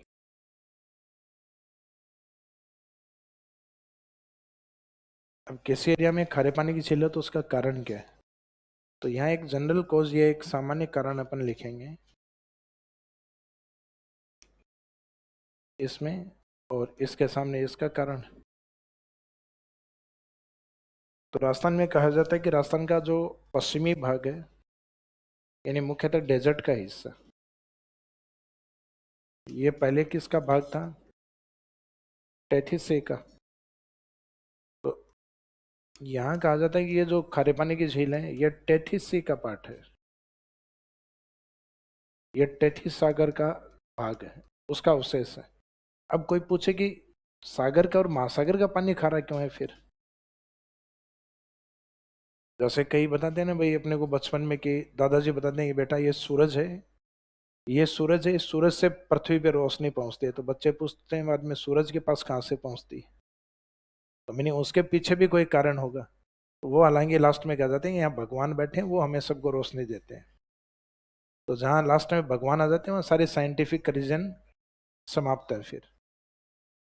तो इसमें भी यही बताया जाता है कि भाई टेथी सागर है, तो टेथी सागर का पानी खारा का है, तो वहां कई साइलेंट हो जाते हैं। तो इनका सागरों का पानी है वो खारा होने का कारण इनके नीचे चट्टाने होती, माइका सिस्ट्रोक्स, जो आपको बताई भी थी पहले। तो जैसे फॉर एग्जांपल सांबर झील बनी हुई है, तो सांबर झील इस कारण खारे पानी के है कि उसका जो तल या क्रस्ट पार्ट, नीचे का हिस्सा, वहां माइका से चट्टाने काफी ऊपर तक है।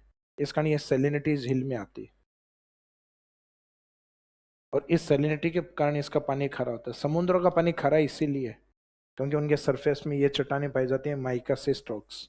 तो ये साइंटिफिक कारण है, ये तो बाद में लिखेंगे। अपने एग्जाम में जो जनरल रीजन आता है वो यही आता है कि राजस्थान में खारे पानी की झील क्यों है, because these lakes remaining part of Tethys sea, क्योंकि ये झीलें हैं टेथिस सागर का अवशेष है, तो महासागर या सागर का हिस्सा होने के कारण ये खारे पानी की। तो अपने को एक जनरल आंसर के तौर पे कोज या कारण में लिखना है रिमेनिंग पार्ट ऑफ टेथिस सी।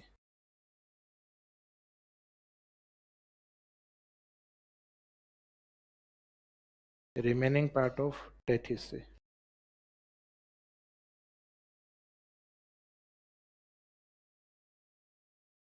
कारण में लिखो टेथिस सागर का अवशेष।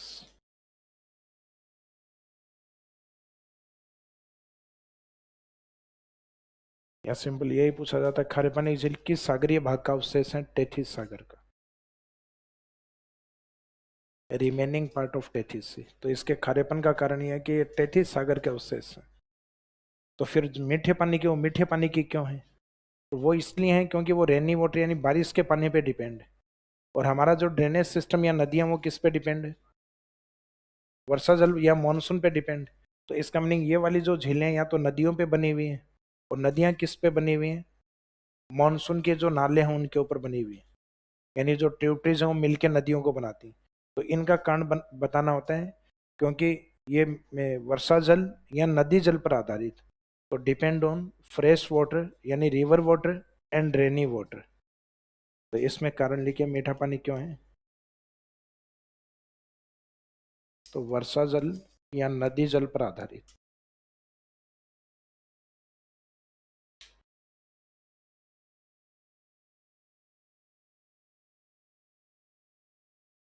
तो इसमें लिखिए डिपेंड ऑन फ्रेश वाटर और रिवर वाटर। तो फ्रेश वाटर यही होता है rainy water, depend on fresh water यानी रेनी वाटर और रिवर वाटर। अब ये वाली जो ब्राइन वाटर है उसके नीचे लिख दो mostly found in Didwana Kuchaman, सर्वाधिक डीडवाना कुचामन ओब्लिक करके नागौर लिखना। फिर यानी खारे पानी वाली सबसे ज्यादा कहाँ पर है, तो सर्वाधिक डीडवाना कुचामन और नागौर, और फ्रेश वाटर वाली सबसे ज्यादा उदयपुर में। तो इस साइड में लिख देना मोस्टली फाउंड इन उदयपुर। मीठे पानी में आगे लिख दो नीचे सर्वाधिक उदयपुर, और खारे पानी में लिख दो सर्वाधिक डीडवाना कुचामन। डीडवाना कुचामन के आगे और नागौर भी लिखना, अगर ये ऑप्शन नहीं हो तो फिर नागौर को टिक करना है, क्योंकि ये पहले खारे पानी की झील नागौर में ही ज्यादा थी, लेकिन अब सेपरेट हो गए इससे डीडवाना कुचामन, तो ज्यादा झीलें उधर चली गई। तो एक तो डीडवाना कुचामन जो नाम है उसमें दो झीलें हैं, एक डीडवाना खारे पानी की झील और एक कुचामन खारे पानी की झील।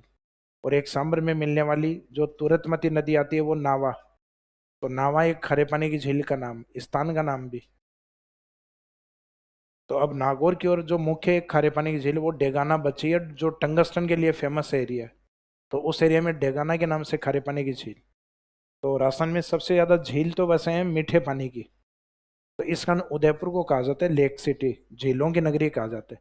तो सिंपल ये पूछा जाए झील सबसे ज्यादा किस जिले में, तो वाटर नेचर नहीं पूछा आपसे कि किस पानी के, आपसे सिंपल पूछा झील किस जिले में अधिक है, उदयपुर। अब उदयपुर में मीठे पानी की झील है, इस कारण सामान्य सी बात है कि इसका जो आंसर रहेगा वो उदयपुर, या राजस्थान में नंबर ऑफ लेक सबसे ज्यादा कहाँ है, उदयपुर। फिर ब्राइन वाटर में आंसर चेंज होगा कि खारे पानी के कहाँ पर है, तो ये आपको ध्यान हो तो नागौरी उच्च भूमि में लिखवाई थी एक लाइन मैंने, कि इस क्षेत्र में मुख्यतः खारे पानी की झील अधिक पाई जाती, तो उसमें मेन डीडवाना कुचामन में ही होती। अब जो लेक वाला चैप्टर अपन ने स्टार्ट किया है, अब इस चैप्टर को एग्जाम में पूछने के तीन तरीके हैं। एक तरीका तो यह है कि एग्जामिनर, जैसे ये दो पार्ट है, ब्राइन वाटर खारे पानी की झील और फ्रेश वाटर, इसमें हो सकता है कि 3 आपको ब्राइन वाटर दे और एक फ्रेश वाटर, या हो सकता है कि 3 ऑप्शन आपको फ्रेश वाटर के दे और एक ऑप्शन ब्राइन वाटर है। तो ये पूछेगा निम्नलिखित में से सुमेलित कौन सी नहीं है, ये 3 एक ग्रुप की और एक दूसरी अलग ग्रुप की। तो इस तरीके का क्वेश्चन पूछ सकता है जिसमें फ्रेश वाटर की हमारे राशन में सैकड़ों झील है, 100 और मोर देन 100, 100 या उससे भी ज्यादा झीलें हैं मीठे पानी की, लेकिन खारे पानी की झील सीमित है 10-12 है। तो इस वाले पार्ट को रटना आसान, कि आप ब्राइन ब्राइन वाटर है उसको इजीली याद कर सकते हो। तो ब्राइन वाटर वाला जो पार्ट है इसमें 10-12 झीलों को रट लो, फिर ये वाला क्वेश्चन आपका इजीली हो जाएगा। ये समझ में आ गया? तो ये झीलों हैं, उन झील हैं उनको उनके वाटर नेचर के अकॉर्डिंग पूछा जाता है। तो वाटर नेचर के अकॉर्डिंग कौन सा आंसर होगा, तो उसमें ब्राइन वाटर रट लोगे तो दूसरा अपोजिट ग्रुप है वो आपको इजीली याद होगा। फिर एक दूसरा क्वेश्चन जिसमें लेक कोई भी हो सकती है, तो मीठे पानी की या खारे पानी की, उनके सामने उनके डिस्ट्रिक्ट रहेंगे, जिले रहेंगे, उनको सुमेलित करना होगा आपको। या हो सकता है 3 जिले ठीक दिए हो, एक का जिला गलत दिया हुआ, तो ये लोकेशन को लेके क्वेश्चन पूछा जाता है। तो एक क्वेश्चन इसमें लोकेशन वाला इंपॉर्टेंट, क्या हुआ?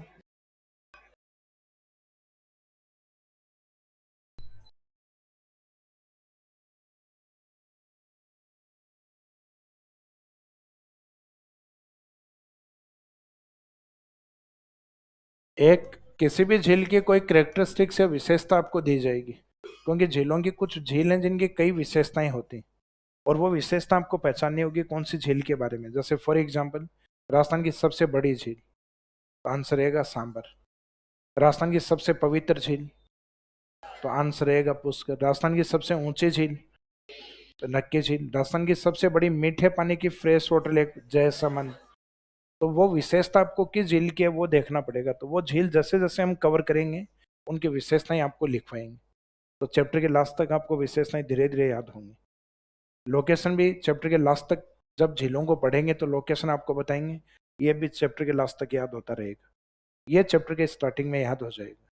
तो जैसे हम ब्राइन वाटर लेक स्टार्ट करेंगे तो 10-12 के नाम लिखवाएंगे, वो रट लो, सिर्फ वही रटो, तो आपको याद है, खारे पानी की पूरी याद है।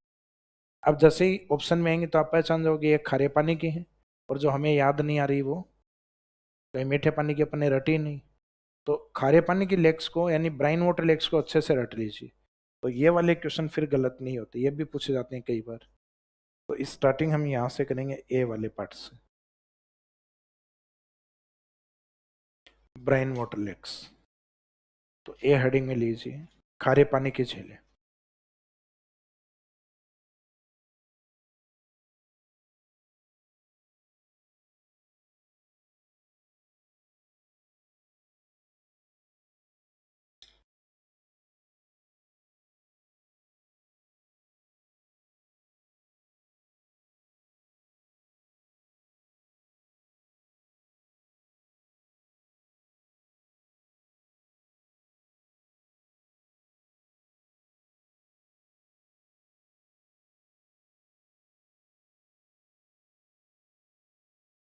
अब आपको ये तो ध्यान है कि राजस्थान में जो ब्राइन वाटर लेक्स हैं मोस्टली राजस्थान के किस भाग में पाई जाती हैं?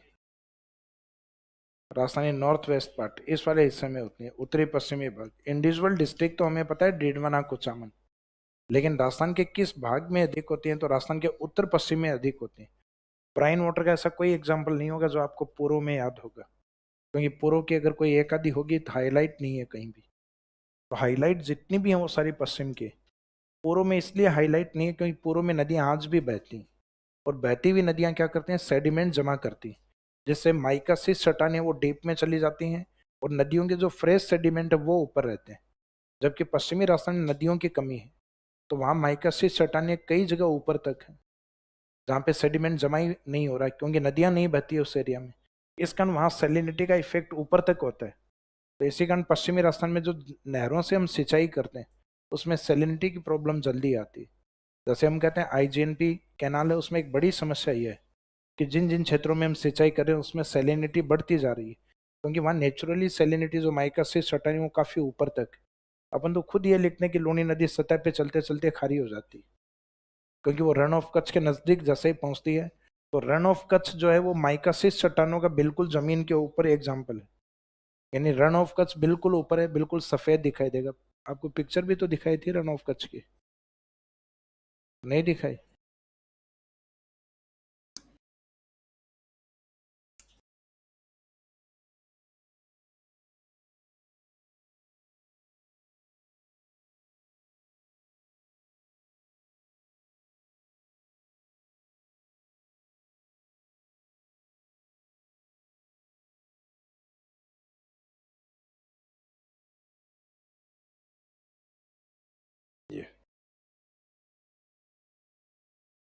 ये देखने पे आपको यूं लगेगा बिल्कुल जैसे माइक नमक है, बर्फ गिरी हुई है, तो बर्फ वाला सा नमक है।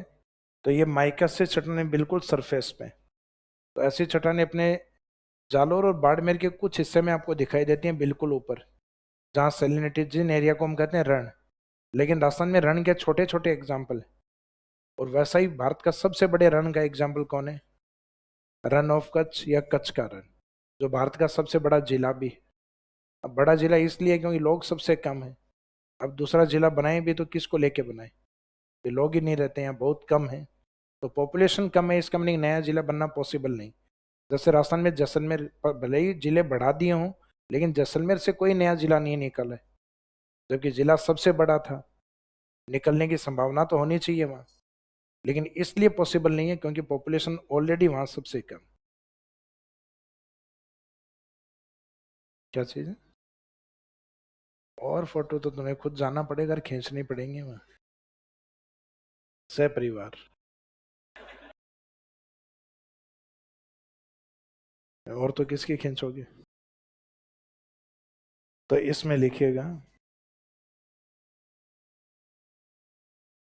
राजस्थान के उत्तर पश्चिम में खारे पानी की झील अधिक पाई जाती है। Brine water lakes are mostly found to the north west of Rajasthan.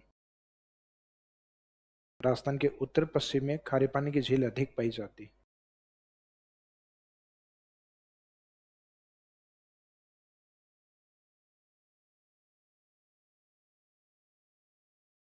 Bryan water lake, brine water lakes are mostly found to the north west of Rajasthan. Rajasthan के उत्तर पश्चिम में खारे पानी की झील अधिक पाई जाती है। बिकॉज, क्योंकि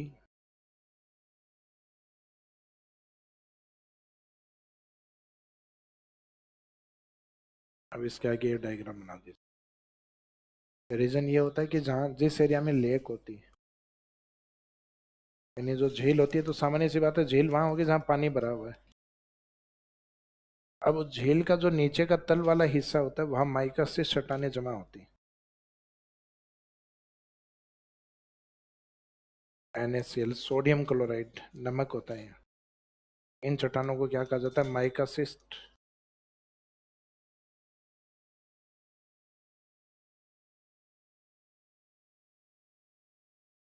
तो माइकासिस चट्टानें गीली होकर और धीरे धीरे इन झीलों में ये सैलिनिटी ऊपर की ओर आ जाती है।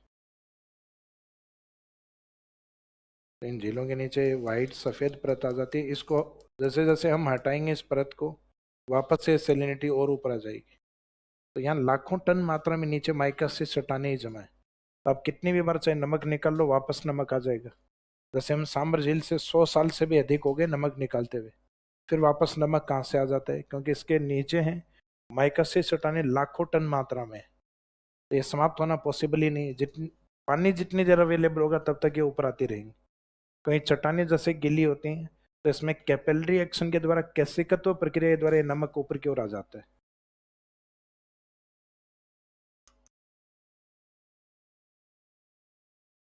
तो एक कैपिलरी एक्शन साइंस में आएगा आपके, कैसिकत्व प्रक्रिया, कैपिलरी एक्शन।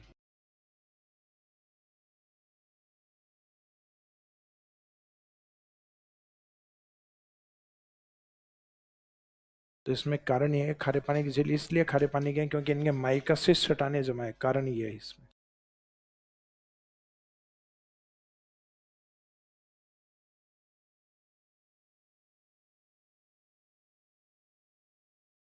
लेकिन ये जनरली एग्जाम में देते नहीं, इस पॉइंट को हाइड रखते हैं। या तो अब क्या है, लेग्स के ऊपर रिसर्च हुए हैं तब वो नए रिसर्च में बताया हुआ है। बाकी पुराना जो ट्रेडिशनल रटा रटा आंसर मानते हैं कि राजस्थान में खारे पानी की झील क्यों है, क्योंकि टेथिस सागर का अवशेष है। अब कोई पूछे टेथिस सागर, इंडियन ओशियन, अटलांटिक ओशियन, इनका पानी खारा क्यों है, तो उनके पीछे कारण ये कि उनके क्रस्ट में माइका सिस्ट रॉक्स होती हैं, और ये रॉक्स सेलाइन रॉक्स होती हैं, सोडियम क्लोराइड होता है इनमें, नमक होता है। हालांकि समुद्री पानी में अकेला नमक नहीं होता, 46 सेलाइन और भी होते हैं। टोटल 47 लवण पाए जाते हैं, जिसमें मेन NaCl होता है। जैसे अपने राजस्थान की झीलों में लगभग 90 से 98%, 98 तक सोडियम क्लोराइड होता है, तो अपनी झीलों का नमक काफी साफ है। जबकि समुद्रों के पानी में केवल 78 NaCl होता है, बाकी 22% में 46 अदर सेलाइन होते हैं। तो समुद्री नमक में से जो 46 सेलाइन है उनको हटाना पड़ता है, तब जाके प्योर नमक प्राप्त होगा 100%। तो उसमें केमिकल प्रोसेस आपको बार बार करना पड़ता है।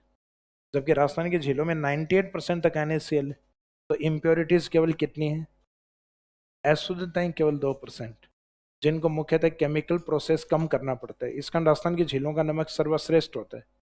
तो कोई भी एडवर्टाइजमेंट आप देखते तो उसमें यही देखते हो, सांबर का सूर्या नमक सर्वश्रेष्ठ नमक। तो आपको लगता है सांबर का नमक ही क्यों लेकर आए, तो सांबर का, पचपदरा का, इनका नमक बेस्ट क्वालिटी का इसलिए है क्योंकि इसमें NaCl कंटेंट ज़्यादा होता है, नमक की प्योरिटी ज़्यादा होती है, और इम्प्योरिटीज या अदर सेलाइन से कम होते हैं। जैसे समुद्री पानी में 46 सेलाइन होते हैं, अब उनको हटाने के लिए केमिकल प्रोसेस आपको ज़्यादा करना पड़ेगा, और नमक को जितनी बार केमिकल प्रोसेस से गुजारोगे उसकी क्वालिटी उतनी डिक्लाइन होगी। और राजस्थान के झीलों के पास में तो जैसे एक विंड फ्लो रखा जाता है, उस विंड फ्लो से सिर्फ NaCl के पार्टिकल हैं, सिर्फ वो उड़ते हैं। बाकी दूसरे सेलाइन भारी होते हैं या हल्के होते हैं, या तो वो तेज उड़ के अलग जगह जमा हो जाएंगे, या फिर भारी होते हैं तो वो वहीं जमा होंगे, NaCl थोड़ा सा उड़ के अलग हो जाएगा। जैसे गांव में अपन अनाज को साफ नहीं करते, तो जैसे जो उसमें जो अपशिष्ट या अशुद्धियां होती है वो नीचे गिरते रहते हैं, सॉरी, वो उड़ के अलग होते रहते हैं, और अनाज है वो नीचे गिरता रहता है। तो उसमें जो अशुद्धियां होती हैं वो लगभग अलग हो जाती हैं। कुछ भारी होती हैं, उनको बैठ के बाद में लास्ट में साफ करते हैं, जैसे गेहूं में से, अनाज में से निकालते हैं ना अशुद्धियों को। तो सेम उसी तरीके से नमक में होता है, एक नमक होता है जो विंड फ्लो के द्वारा अलग किया जाता है। अब वो विंड फ्लो वाला उसको कहा जाता है पेन सॉल्ट। जो पेन सॉल्ट होता है उसकी कीमत बहुत ज्यादा होती है, लगभग 200 से 300 रुपये पर केजी होता है, और हम लाते हैं 27-28। टाटा प्योर आयोडीन नमक है। तो अपने वाले जो नमक हैं केमिकल प्रोसेस वाले आते हैं, इतनी बेस्ट क्वालिटी वाले नहीं आते। एक एडवर्टाइजमेंट अनिल कपूर का भी आता है एक नमक को लेके, उसकी प्राइस भी लगभग 150 से 200 रुपये किलो, महंगा नमक होता है, 100 रुपये से स्टार्ट होता है वो लगभग। मैं तो वही टाटा नमक खाता हूँ। सेंधा नमक अलग होता है, वो चट्टानों से होता है, रॉक सॉल्ट कहा जाता है उसको। आजकल तो कई लोगों ने वो खाना स्टार्ट कर दिया रॉक सॉल्ट, लेकिन रॉक सॉल्ट में पर्याप्त आयोडीन नहीं होता है। इस कारण कई लोग, हालांकि कई कहते हैं रॉक सॉल्ट इसलिए राय देते हैं क्योंकि उसमें अशुद्धताएं कम होती हैं, केमिकली प्रोसेस कम होता है। लेकिन जो केमिकली प्रोसेस करके बनाए जाते हैं उसमें आयोडीन एक निश्चित मात्रा में डाला जाता है। नमक खाया किसके लिए जाता है, कई स्वाद के लिए खाते हैं। कई जो कहते हैं ना कि मैं नहीं, मैं रॉक सॉल्ट ही खाता हूँ, तो रॉक सॉल्ट खाना भी अपने आप में एक मूर्खता है, क्योंकि पर्याप्त आयोडीन नहीं होता उनमें, कईयों में। इसका मीनिंग है, हालांकि कई ब्रांड आती है वो तो आयोडीन मिक्स करती है उसमें। कई खुला लेकर आते हैं ना, जो ढांडों को, पशुओं को खिलाते हैं।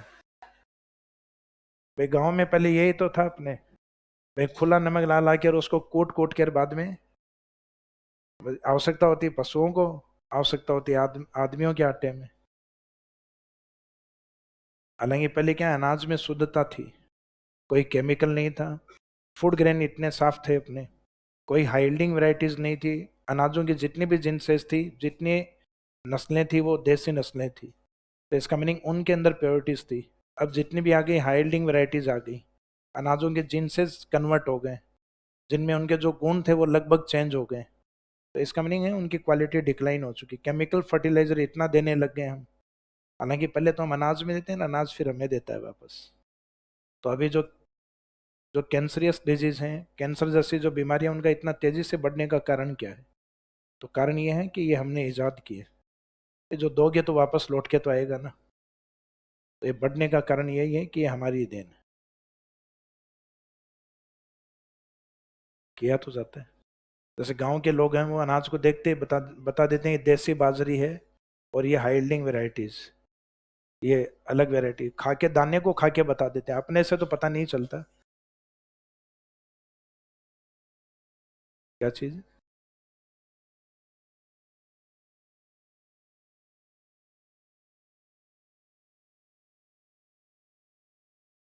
अनाज को आवाज साफ नहीं आ रही। हाँ अब बोलो।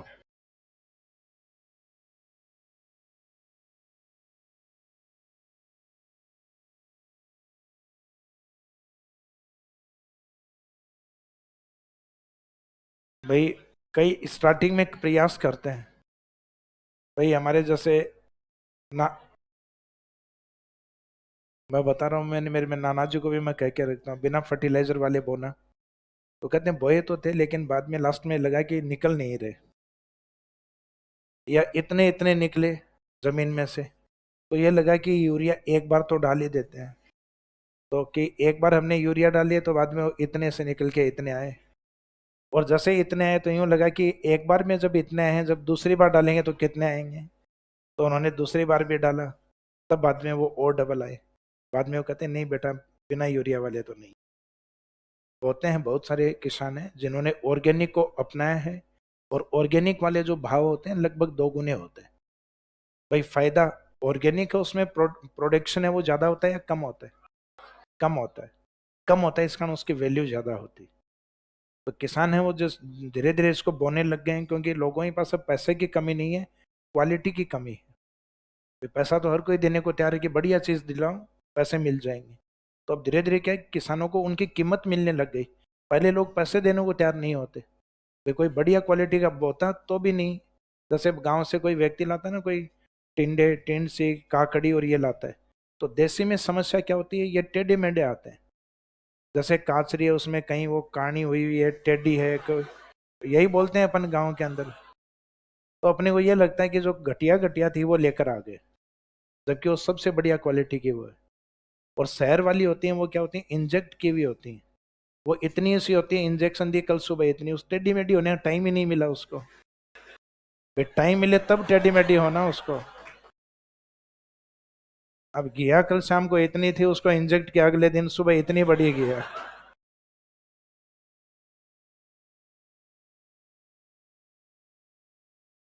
क्या चीज? चलो खैर, अच्छा टाइम हो गया। तो ब्रेक के बाद 5:10 पे, 5:10 पे, आज 3 मिनट पहले छोड़ रहा हूँ।